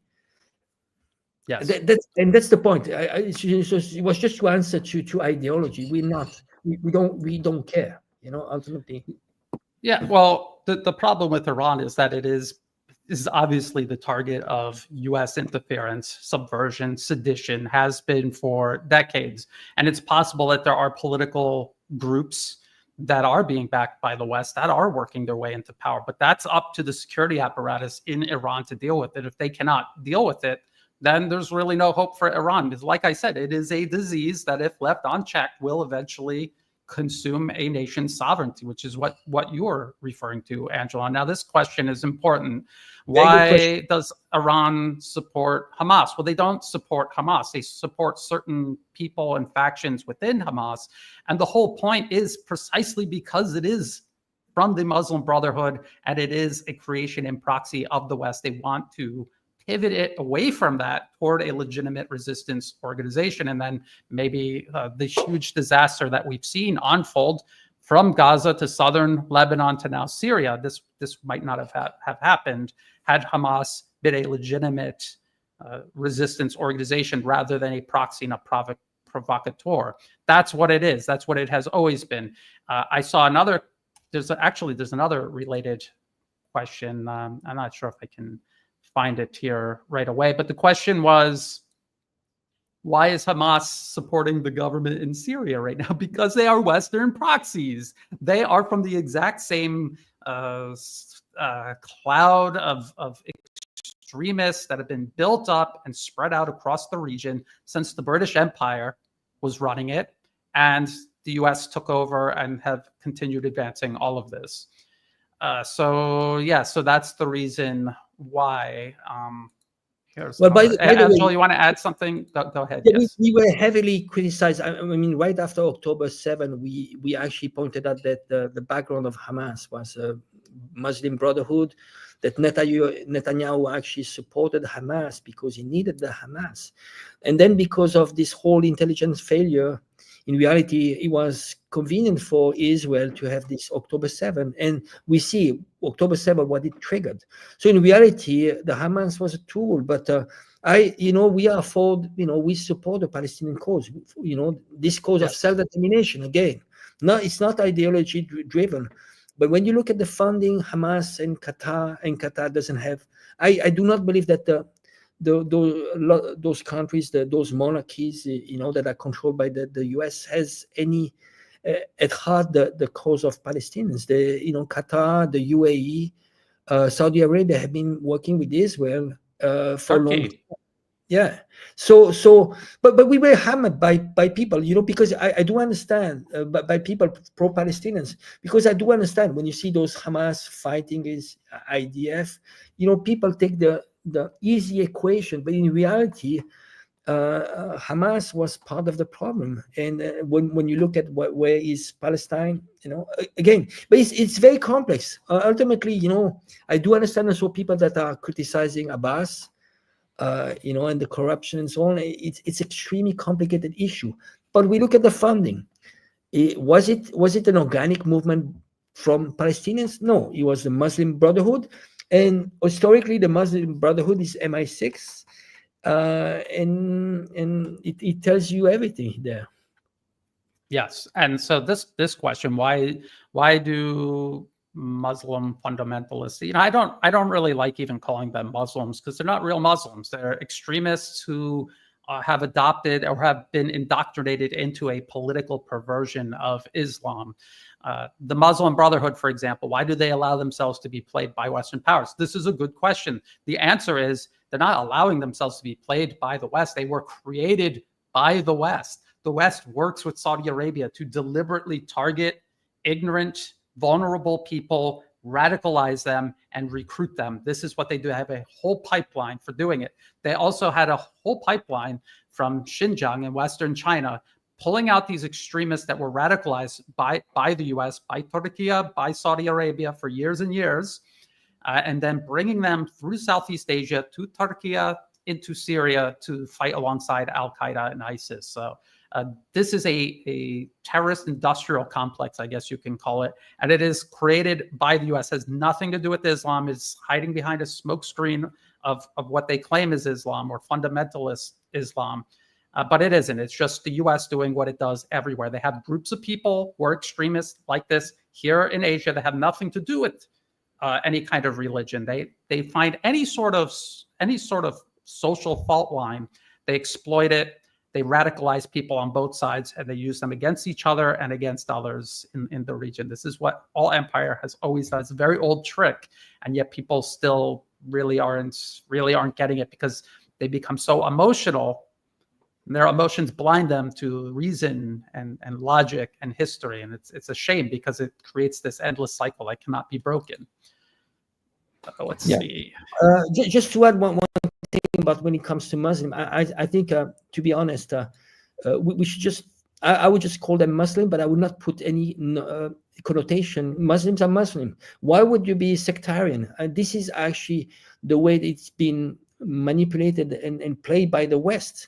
They've created Muslims, this sectarian divide, the Shia, the Sunni, and you have multiple. Then you have other subdivides, but this was a tool just to divide the whole Muslim world, the whole Arab world. And I think this is why I find it extremely stupid. Really, you had how it is working for your cause. Really, it's been dividing forever. And the Arab world has been played. When you look at the Arab world, it's been played since the fall of the Ottoman Empire. The Arabs actually, they believed the British Empire. They sided on the side of the British Empire against the Ottoman Empire, because the British Empire promised them to have self-determination. And then you had this agreement of the Sykes-Picot. You had the French and the British carving up all those states, which were actually not natural states, because they planted the seeds to divide them. So this is why you had the Kurdistan being split. You had actually Kuwait being taken away from Iraq, and then they started dividing over Shia, Sunni, and so on. And they're still being played. When you look at the Palestinian conflict, they managed to have Palestinians taking side against Assad. Now Assad is gone. Those pro-Palestinians, they sided against those forces that are actually funded by ISIS, and ultimately as Israel is expanding. So I would just do like this. Bravo. What did it do to your cause to side against Assad? Not that I'm a fan of Assad, but ultimately it was obvious Assad was like him or not, but somehow he was preserving the sovereignty, at least the physical sovereignty of Syria. Now it's gone. Now it's gone. Now you have Saudi running the country, and you have Israel expanding for its project of greater Israel. So you are what Lenin used to call a useful idiot. Sorry for this ranting. No, it's okay. I mean, it's an issue that, like I said, it makes it makes me emotional. But I try to separate that from when I'm trying to make decisions and do analysis. But it's because people get so emotional. This is what's so frustrating about it. You want people to see through this, and they cannot. And Israel does things on purpose, deliberately. They're deliberately brutal on the Palestinians, deliberately killing innocent people to blind you with anger so that you cannot see through what's going on, so that you can never arrive at any real solution, so that you play a role in keeping this cycle going round and round and round. Now, here is, we'll go back to China now. The woeful state of the American military, how are they planning on fighting China? I think we did kind of answer this. It's not that they're planning to fight China directly. They are preparing the stage to try to strangle China economically, including using military force, including targeting maritime shipping. So like I said, this whole situation that played out in the Black Sea, this situation now unfolding with ships carrying Russian hydrocarbons, this is going to be very important to watch. It's going to be very important for China to watch and learn from, because it's going to be their maritime shipping that is targeted next. They know that their Belt and Road Initiative infrastructure is already being targeted on land. It's just a matter of time before their ships are targeted at sea. The U.S., people like Elbridge Colby are again, fundamentally racist. They cannot accept a non-white nation surpassing the collective West. I'm sorry if that offends people. I don't care. It's the truth. This is how they feel. I know these people. I was surrounded by them when I was in the military. This is how they think about the world. They will not tolerate it.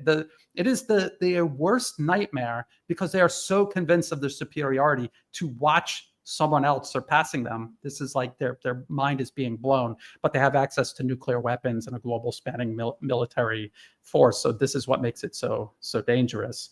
Let's try to get to the next one. Angelo, you got anything you want to add to that? So the U.S. military, I don't think they're going to fight China directly. No, it is by proxy. When was the last time that actually the U.S. fought a peer?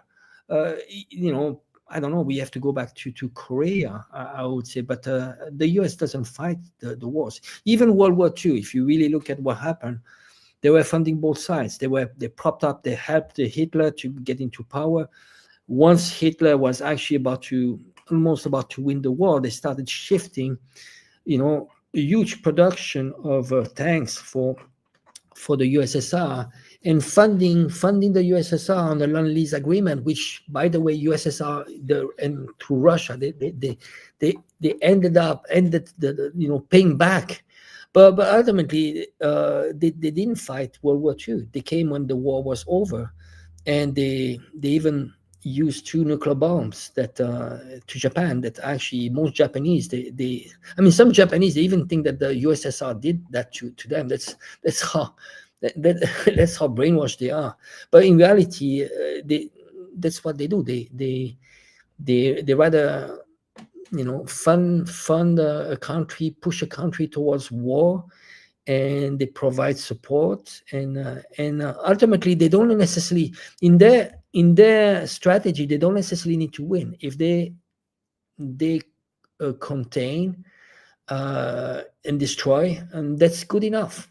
In the case of Syria and Libya, well, they become failed state, and it's mission accomplished for them. If they cannot necessarily U.S. puppet regime, they can completely control and actually strip out all the resources, they'd rather destroy it, and it's fine with them. That's fine with them, because it's not about making the pie bigger. The pie can get smaller, it is okay, but they want the biggest share of the pie. While when it comes to China, the idea is how we can make the pie bigger And so in terms of absolute term, everybody gets more. No, well, the US is about the winner take all. And even when it comes to its relationship with Europe, it's only about transfer of wealth. Since World War II, it's been completed. Europe has been actually transferring wealth. At least the last 15 years. If you look at the GDP of Europe and the US, it's all a transfer of wealth. And we see now with the LNG gas, weapons, even weapons production, they impose upon European countries not to have European weapons to be purchased for NATO. Those 2-3% they need to reach. It's actually purchased in the US, where Eastern countries, Poland and so on, they all don't buy European weapons, but they buy US weapons. So even their friends, they squeeze them. And they did that with Japan too in 1987. Japan was getting too big of an economy. They imposed upon Japan the Plaza Accord. And Japan hasn't recovered since 1987. Yes. The US doesn't have any friends. They just have a network of client states and prospective client states. That's all it is. And nations that refuse to become client states. That is the only type of relationship you have with the United States. Now, I see this every time an ammunition depot is struck anywhere. I hear people asking me, did someone just use a nuclear weapon? When an ammunition depot is struck, it creates a huge explosion and what appears to be a mushroom cloud, but it is not a nuclear explosion. If there was, you can bet that nation states would be talking about this. You cannot just nuke someone and have the entire planet be quiet. That is inconceivable. And that's what arms depots do. So please just look at footage of other arms depots being struck. That's what it looks like. It looks like a huge explosion because there's an army's worth of arms and ammunition inside a very small area. And when it explodes with tremendous force, bigger than any type of ordnance you would normally see used in modern warfare. So let's just keep that in mind the next time we see that happen. Let's see here. So yeah, this guy again. Did you know that Taiwan was not part of the ancient Chinese dynasties? In fact, the Dutch had it before the Chinese. Taiwan is not China. It's their choice. No, it is literally China. Everyone on Taiwan is Chinese. They speak Chinese. They look in the mirror and they see Chinese people staring back at them. They are Chinese. A lot of them know they're Chinese. And the only reason anyone there thinks that they are not Chinese because the NED has been funding propaganda to brainwash them, just like they've been brainwashing Ukrainians who are 100% Slavs, making them think that there's some lost Aryan tribe. They got lost in Ukraine somewhere, and they're the lost tribe of the master race. It's NED, CIA propaganda. Their best interests are to peacefully reunite with the rest of China. That is where their best interests lie. If they do not, they're going to either be economically isolated and their economy will be obliterated, or it'll trigger some kind of war and Taiwan, the island, will be obliterated. So there really is no interest to pursue this U.S. policy of separating Taiwan from the rest of China. Angelo, what do you think about that? Well, again, it's just manipulation of history. You had, if you really look at who was occupying the first inhabitant of Taiwan, were Aborigines, and those ones that they actually they were slaughtered by both actually Japanese and even the Kuomintang that came over the island. But the mirror doesn't lie. They're all Chinese. They speak Chinese. They write Chinese. They eat Chinese food. You had, I think, two waves. You had the Chinese that had been there for thousands of years, and then you had a big wave of the Kuomintang that moved from the mainland in 1949 when they were losing the war against the communists. They moved to Taiwan, and then Japan had to leave Taiwan at some point. It was the San Francisco agreement that actually Kuomintang could take over. Kuomintang, which was controlled by the U.S. And actually, China was supposed to take back mainland was supposed to take back Taiwan, but they were engulfed into the Korean War, so they had no more resources. China was completely destroyed, and the U.S. needed Taiwan just to contain China, because when you look at the whole geography, China is surrounded by U.S. Army bases, and Taiwan it creates a whole wall that submarines de facto actually would be difficult. They could be easily detected when it comes to China. So Taiwan is what they, for the U.S., is what they call unthinkable. What you call unthinkable aircraft. Aircraft carrier. Yes. Aircraft carrier. Yeah. Yes. That's what General Douglas MacArthur was calling it. If you read old U.S. State Department and Department of Defense papers back from that time, they were talking about how we need to control Taiwan, because if we control Taiwan, we control the rest of China. And so they've been playing this game all along. And again, they know that they've done a good job conditioning the American people to fear the rise of China, because they don't look like us, they don't sound like us. And so them surpassing us and having tremendous wealth and power, that's scary. That's unacceptable. It was acceptable for the US to have it for decades and decades and abuse it horrendously. But for a country that hasn't been to war in the 21st century, that's scarier. So they've been doing this for a long time. And again, all you have to do is read the papers, read the documents. They're all out there, and they explain it in great detail. It's not even really a secret.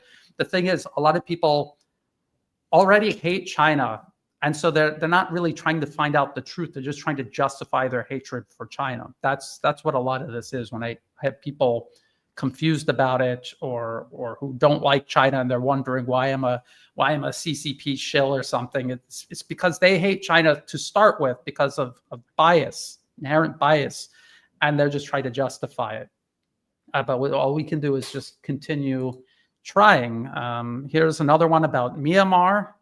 So yes, the U.S. created a proxy war in Myanmar. This has been going on since the end of World War II. The British had colonized Myanmar. It was called Burma. And the British, just like we said, they divided everyone against each other, and they ruled over Burma. These were all different ethnic groups, different religions. They pitted them against each other. They took the ethnic minorities, put them in positions of power within the British administration over the ethnic majority, which inherently created tension. And it continues to this day. You cannot talk to these people engaged in this fight on either side.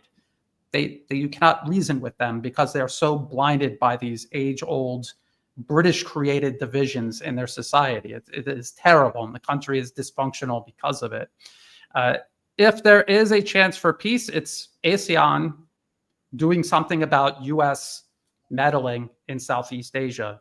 Most of what's happening in Myanmar, the U.S. is doing based in Thailand. If Thailand passed an NGO law and closed all these NGOs down, that would knock the wind out of U.S. meddling in next door Myanmar. And if ASEAN and China work together to secure information and political space in the region, why does the U.S. have so much influence on the other side of the planet politically?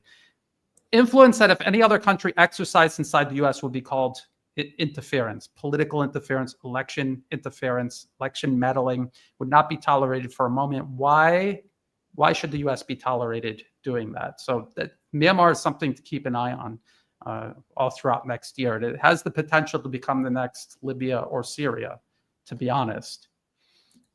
Let's see what else.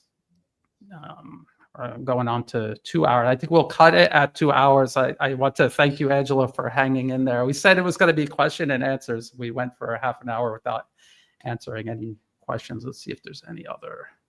Yeah, I want to add, I think for people, maybe if they haven't followed the episode we did on Myanmar, that basically Aung San Suu Kyi was the US puppet, was the Zelensky for Myanmar.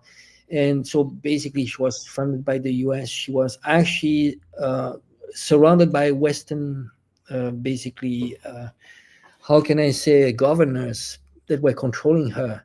And once she was elected, she started actually, there was this task force that we analyzed. It was by Asia Foundation, it was George Soros himself was actually in the meeting. And they were basically trying to, they already had a plan to completely hijack the democracy, but also to sell all state-owned assets. I mean, to strip completely all the wealth from Myanmar and to completely hijack Myanmar. And this is why military took over. And in reality, it's very counterintuitive. You might think, oh, are you supporting the military? But ultimately, in many countries, the militaries are a tool just to preserve the sovereignty, and that's what they have. That's what they try. They managed to do in by the way, in Thailand. The military they have a veto power on the constitution, because I think they have to. You correct me if I'm wrong, Brian, but they have 25% of the votes at the parliament, right? And do you need 75% of votes to enact a new constitution? So at least the constitutional level, which is the highest level, they can still preserve some type of buffer, and that's what the Myanmar military did. And this is the root of the civil war in Burma. Now you have all those US-backed, supposedly quote unquote democracy activists that are actually, they turn into ISIS. People don't know it, but I've shared with you, Brian. I mean, they're chopping heads in Myanmar. Those people are bombing school. They're killing village leaders. And they brag about it in the U.S. government funded opposition media. They say, yes, we're bombing schools, and then they try to justify why they're doing it. You have to see it to believe it. We've been covering this for years.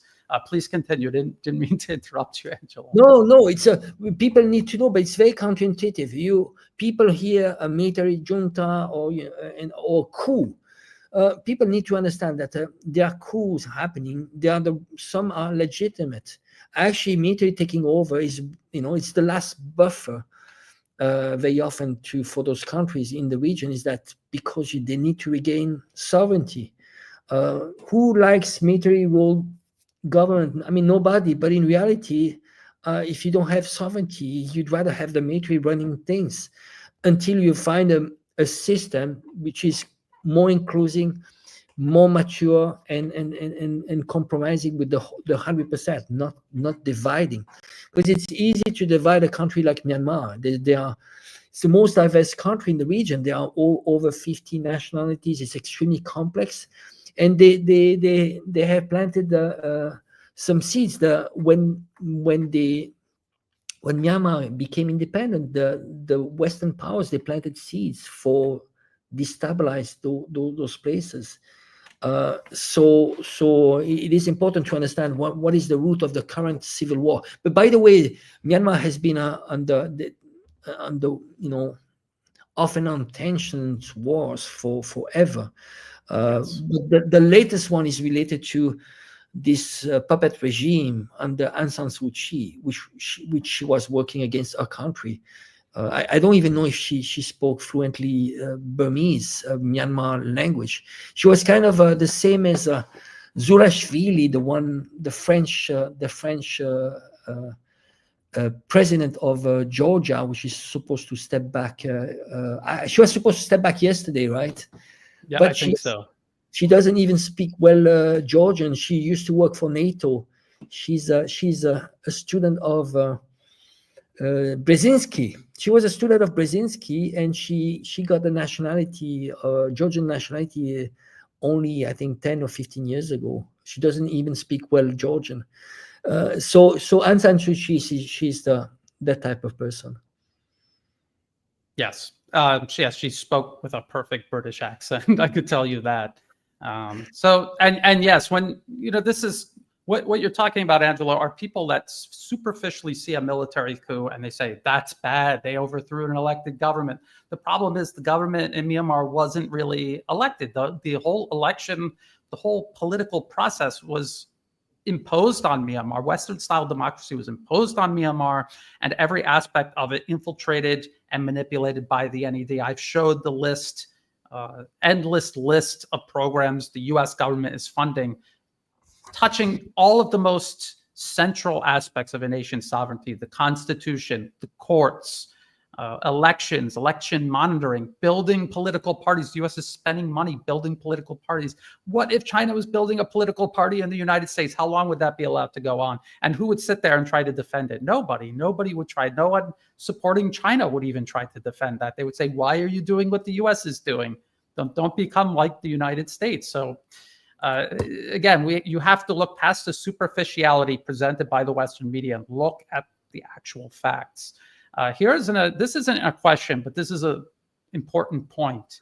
The West will use the Uyghurs against China. They already have been, and not the entirety of the Uyghur population in China. A small minority, radicalized deliberately and used as terrorists, as proxies, as separatists against the rest of China. And I remember, and I often read this BBC article from, I think it was 2014, where the BBC was proudly listing all of the horrible terrorism, because at that point, China couldn't contain it. Now, when they talk about Uyghurs, they talk about some Chinese crackdown. They never mention any of this violence. And they're playing a very cynical game where they created the violence. China reacted to it. They refuse to acknowledge the violence, and they only show China reacting to it. And they do this everywhere, to every country, every government they've targeted for regime change. They create provocations. When they react, they point and say, look at these brutal dictators. Look at President Assad putting all these people in prison. No one talks about the fact that these people being put in prison were basically Al-Qaeda in Syria. So this is what the U.S. does. And yes, don't forget about the Uyghur separatists. The U.S. is still sponsoring, arming, training. They're in Syria, and they've pledged to go back to China. I don't think they're going back to China, but I think they will be expanding the U.S. proxy war on China's Belt and Road Initiative. You have anything you want to add to that one, Angelo? Well, I just want to add, I don't know if you remember, we covered this video by Erin Alptekin, who's the founder of the World Uyghur Congress. And he used to work for Radio Free Asia. He was instrumental in the partition of the USSR when he was actually calling through Radio Free Asia, or Voice of America, sorry, to a partition of those Turkish countries. So he's the founder of the World Uyghur Congress. And basically at this, he did a speech once. He was saying, well, the Americans, well, why don't you come and help us liberate us, and we are going to share the wealth of Xinjiang, which, by the way, Xinjiang is, they have massive oil and gas resources. And it reminds me of exactly what Zelensky did with the US and BlackRock. He said, well, come, give us weapons and so on, and we are going to share the whole wealth of Ukraine. And when you look at Ukraine right now, not only it's destroyed, but all the land, all the wealth has been sold to BlackRock and all those hedge fund companies. So that model, CIA agents, Voice of America is by de facto he was a CIA agent. So there's nothing organic. It was not working for Xinjiang or even its people. It was just organic, heavily funded by the West just to destroy China. And ultimately, it was actually a terrorist organization that turned into ETIM. And I think 10 or 20,000 of those terrorists were fighting in Syria. And those ones fighting in Syria were supposed to go back to China and do more damage, try to do damage. But this doesn't work with China because of national security law and because of China has been working hard on preserving its sovereignty. That's what all the countries should do around the world, is learning from at least China and in a minor way Russia. Russia still has to clean up this whole foreign meddling, but China, it would be impossible now to have any regime change, non-organic regime change coming from the West.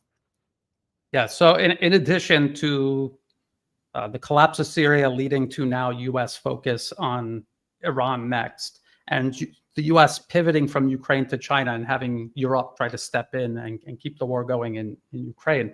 Keep an eye on Myanmar, keep an eye on these Uyghur extremists. These Uyghur, they're terrorists. At this point, they're running around with guns, killing people. They're undoubtedly terrorists. Keep an eye on them. I think they are going to be then used across Eurasia to target Belt and Road Initiative infrastructure.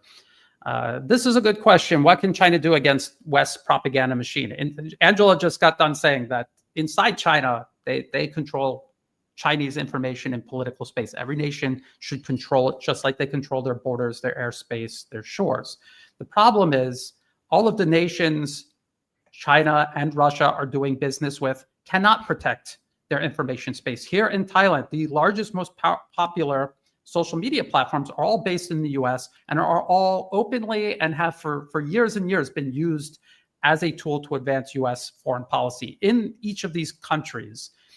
So China and Russia need to start thinking about not just exporting weapons to defend the physical domains of these partner countries. They need to start thinking about ways to export the means to defend information space in these partner countries. So that means helping them set up a domestic social media platform the people there can use and decide what information can and cannot be shared there, rather than allowing that decision to be made by Wall Street, Washington, Silicon Valley.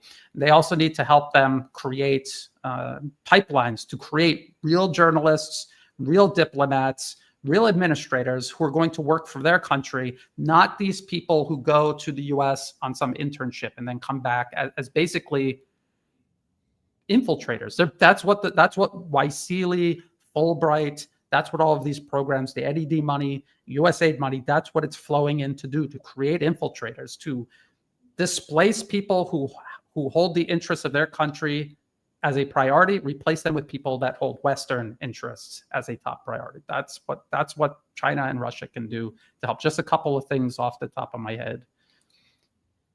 Yeah, I want to add, maybe the question was, there's probably two ways. One is actually not to have Western propaganda to mail it into China, but also China in terms of image, this which is related to soft power.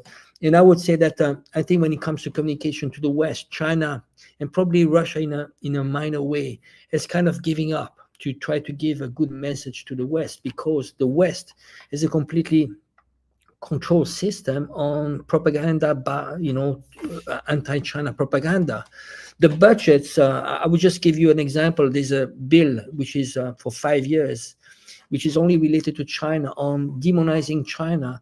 It's $1.6 billion for 5 years. That is close to $300 million per year, which is only dedicated on negative propaganda on China, meaning that they could come to us, people like us, that we are doing content, and they could offer us, maybe on a single show, maybe a few $1,000s, or you write articles negative about China. There's a huge budget for that. And China is not going to fight that. They cannot fight because it's impossible. They cannot have any presence in the West. So I would say that the communication when it comes to China is more directed to the non-aligned world, to Africa, to South America, and so on. But I would say not so much communication the way that soft power is used in the West, but I would say it's more by doing tangible things, meaning that they're helping countries, they're building roads, hospital, and so on. It's more by doing. But sadly, I would say a lot of people are driven by emotions. Yes. And they don't look for facts. So when you say China bad, you repeat it 100 times, but people in the West, they start believing that. They can believe absolutely everything. They've been believing that Russia was bombing its own nuclear power plant. They've been believing that so many of those stories. But because sadly, if you repeat a lie many times, people end up, even the most absurd lie, they start believing it. Yes, that's really important, because China spends all this time, energy, and money building things, tangible things that you can see, that you can visit, and I see this happening here in Thailand, and you can see how trade between Thailand and China is benefiting everyone on both sides. People running entire businesses based on this trade. And people, like, for some reason, that doesn't appeal to ordinary people. Ordinary people, just like you say, Angelo, emotional narratives gets them every single time. The West are the masters at this, which is why in a country like Thailand, if you don't just cut out Western propaganda altogether, there's no way. It doesn't matter how rational, how much objectively better your alternative is. The US is always going to be able to convince people of some fiction, some fantasy that is more emotionally appealing or compelling. And that is the unfortunate reality of human nature. And foreign policy has to take into account the reality of human nature. You cannot ignore it. You cannot just say, well, we're doing these things and it's good and people will see it. Actually, no, they won't, because of human nature. They are not going to necessarily see it and react to it the way you think they will. So, I mean, we have to explore a whole spectrum of choices. Here's a question. I probably could do a whole video on this. Do you think communism is the only way to freedom and prosperity of humanity? I mean, if you look at China, China says that it's a communist country, but they use a whole host of policies and methods. They have elements of capitalism, private ownership of property. They have a whole vast array of tools. They look at it as tools. Where communism comes in, and the elements of communism that are serving China best are those elements that place purpose above profit, place society, the system, the nation above profit. So you do not subordinate your country to corporate financier special interests. They are subordinated to the state. They work for the people. Unfortunately, there is no magical way of solving everything. There is no way to establish the perfect government. The way you establish a functioning, rational, responsible government is to create a balance of power within a society and between societies. That is what multipolarism is all about. Angelo, you want to add to that? I think you have a lot to say on that also. Well, Chinese are extremely pragmatic. It's about results. So they studied the best practice when China was about to open up in the 1970s with Deng Xiaoping. They went around the world and they tried to learn from the best practice. And I think this is a very humble way to do that. The West should actually be inspired by that.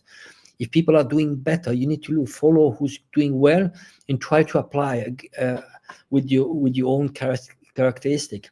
So Deng Xiaoping had a quote saying that it doesn't matter if the cat is white or black, as long as it catches the mouse, right? In reality, it's like this. China has been using many different tools, adapting to its own level of development, its own historical point where it was, and it's actually adapting constantly. The idea is to achieve the best results.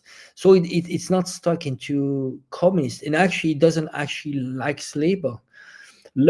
Communist is actually, people need to be very careful not to fall into a trap to put a label on whatever ideology they have, because it puts people into boxes, it divides people. In reality, you can use different terms, and China used more like a shared prosperity, which is a healthier term, especially because people do not understand what communism is. Most people haven't read Marx. So, but people, if you tell people shared prosperity, I would say that 99% would say, well, that's a good idea. If we can actually have, growth, and that growth is actually shared more equally to the population, that's a better thing. So now the terms, the Chinese government is very pragmatic. It's not stuck into a single ideology. And what remains of communism is more about really how we can share prosperity equally, and so there's this tacit contract between the government and the people about growing, share prosperity, and people are very pragmatic, really. The system has been working for 40 years. It's been working. Why change? And I think it's very culture. You do not sell wind to Chinese. You don't come to China and say, I'm going to give you freedom. Average Chinese would tell you, guess what? Money is freedom, and that's the reality. You have money, you can, that's the most important. It's about tangible, how I can put food on the table, how I can put kids to school, rather than what we have in the West is people are stuck into issues over identity, abortion, church, and so on, and those are distraction. China, people about the real world. It's about really, can I eat freedom? No, you can't. You can't. If you are living in the streets, if that's and you call yourself having freedom, no, it's not. There's a responsibility of having at least basic human rights fulfilled, having a full belly. I mean, that's about dignity. Having a house, at least that's about human dignity. And it's about the metrics. Look at the metrics. Everything is positive. The trend is positive. People are happy. Who am I just to judge China? Chinese are happy with the system they have. Yes, and of course it's not perfect. People have to remember it's a huge country with a huge population, and they know that it's not perfect, and they're constantly working on improving it. But I like what you said there about it being practical and pragmatic, and that is what government should be. It should not just be a giant smoke screen with something hidden behind it and people cannot see it because of the smokescreen of distractions, of wedge issues and political footballs people are kicking around. We're almost done, I swear. We're almost done. At these points, there's only two left. I like the questions. I like the interaction. I think it's a very good. I enjoy actually those shows where you have the community that is coming and we can share ideas. We have question back and forth, and I see people are excited about this interaction. So I'm glad to join. So here's one that comes up often. Don't you find it weird that those same corporations are the same people from Israel or Jewish background that want to usher in their biblical apocalyptic prophecies on purpose? What do they mostly all have in common is they're all white European descent. That's what most of the U.S. European ruling class all have in common. It's not Jewish people are controlling it. Otherwise, the Americans were going to be super peaceful, benevolent, and it was the Jews that came in and ruined everything. The U.S. steamrolled the indigenous population. They expanded as an empire across the Pacific. They conquered Hawaii, deposed the system there. They subjugated the Philippines. When people resisted, they massacred them. This wasn't Jews doing this. This was America. America did that. White Westerners who call themselves Jewish are a demographic within the larger collective West. But it's not as if they're the ones running everything. Otherwise, everything would be ideal. People really gotta wake up and just go to a board of directors and do the work. Just go through the board of directors of all these companies, and if this is what you're super focused on, go find out what ethnicity or religion they all claim to be, and you tell me what the common denominator is. But people have to. That is another distraction that blinds people to what is going on. So their whole universe is Jews and Israel, and they don't realize the U.S. is doing literally the exact same thing here in Asia with different types of proxies. They're not Jewish or Israeli or Zionist. They're all other manners of ethnicities, religions, ideologies that they are using to do the exact same thing. So again, zoom out, see the big picture. Okay, and last one. This is the last one. Why is it taking so long for BRICS to come up with a decisive alternative to US dollar? What are the obstacles? This is a good question, and it is imperative that there is an alternative to the US dollar. The US has weaponized the dollar and it uses it to subjugate the entire planet. It is trying to use the US dollar to reassert primacy over the planet. I think, Angelo, you'll probably agree with me on this. It's the dollar. And U.S. influence is so vast, it has a momentum all on its own. So even if all source of its power ceased today, the momentum of it would continue for years and years. It will take a lot of effort, a lot of hard work to create an alternative and displace the power of the dollar. Angelo, what do you think about that? Yeah, I think there's a misconception here. A lot of people, they think that BRICS is to replace just the current system, that it's about replacing the dollar. It's not. It's about giving other alternatives. So it's open. It's not ideologically driven, but mostly giving alternative. And again, BRICS is not about wishing the collapse of the US economy. It's not about wanting the collapse of the US dollar. Nobody has to win out of this. Even China would be a loser if the US economy collapses. It's nobody's interest. It's about how giving other alternatives, and the fact that the US dollar is being used as a weapon by the US. So I would say people need to look at BRICS as an open box. You want to join in. There are things you pick what you want to choose out of BRICS.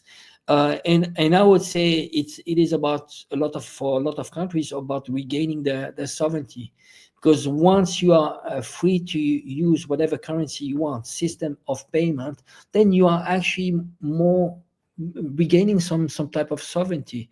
Why would you actually pay in a currency which is almost a de facto Ponzi scheme? It's a debt that is not being supposed to be repaid. So at least there's actually being some kind of more prosperity being shared. You're not stuck with the US dollar. You can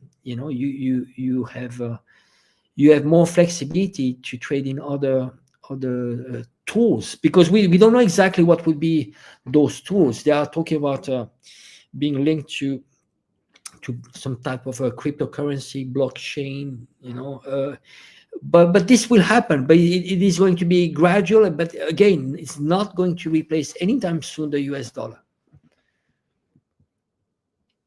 Yes. Well, the other thing is,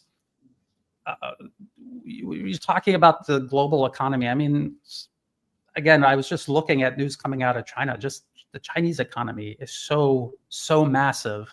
And so when you're trying to change something that is this massive, it just by the scale of it, it just takes a tremendous amount of time to do. Just like you said, Angelo, there's so many things connected to the US dollar. It's so deeply entrenched. And like you said, people are not looking to just sabotage it, destroy it, usurp it. It's because the US has been using it for sanctions, using it to punish, isolate, and destroy entire countries. I mean, people across the multipolar world have a sense of self-preservation. They want some kind of alternative to it. So it's something that's going to take time. And I always tell people, if you want to know what you as an individual can do, it's not just about the dollar, but it's about industry, manufacturing, media that you consume, products and services that you can consume. If you can stop directing your money into these corporations and financial institutions that dominate the unipolar world, if you can spend that money locally or spend that money across the multipolar world, it seems like such a futile thing to do, but American primacy has been built by millions of people for many, many years, doing little things every single day. It has all added up. And if we want the multipolar world to come into shape, it's going to take millions and millions of people doing little things every day to add up to a multipolar world. It's not just left to Russia, China, Brazil, Iran, India. All of these countries joining BRICS or lining up to join BRICS. It's not just up to them, it's also up to individual people.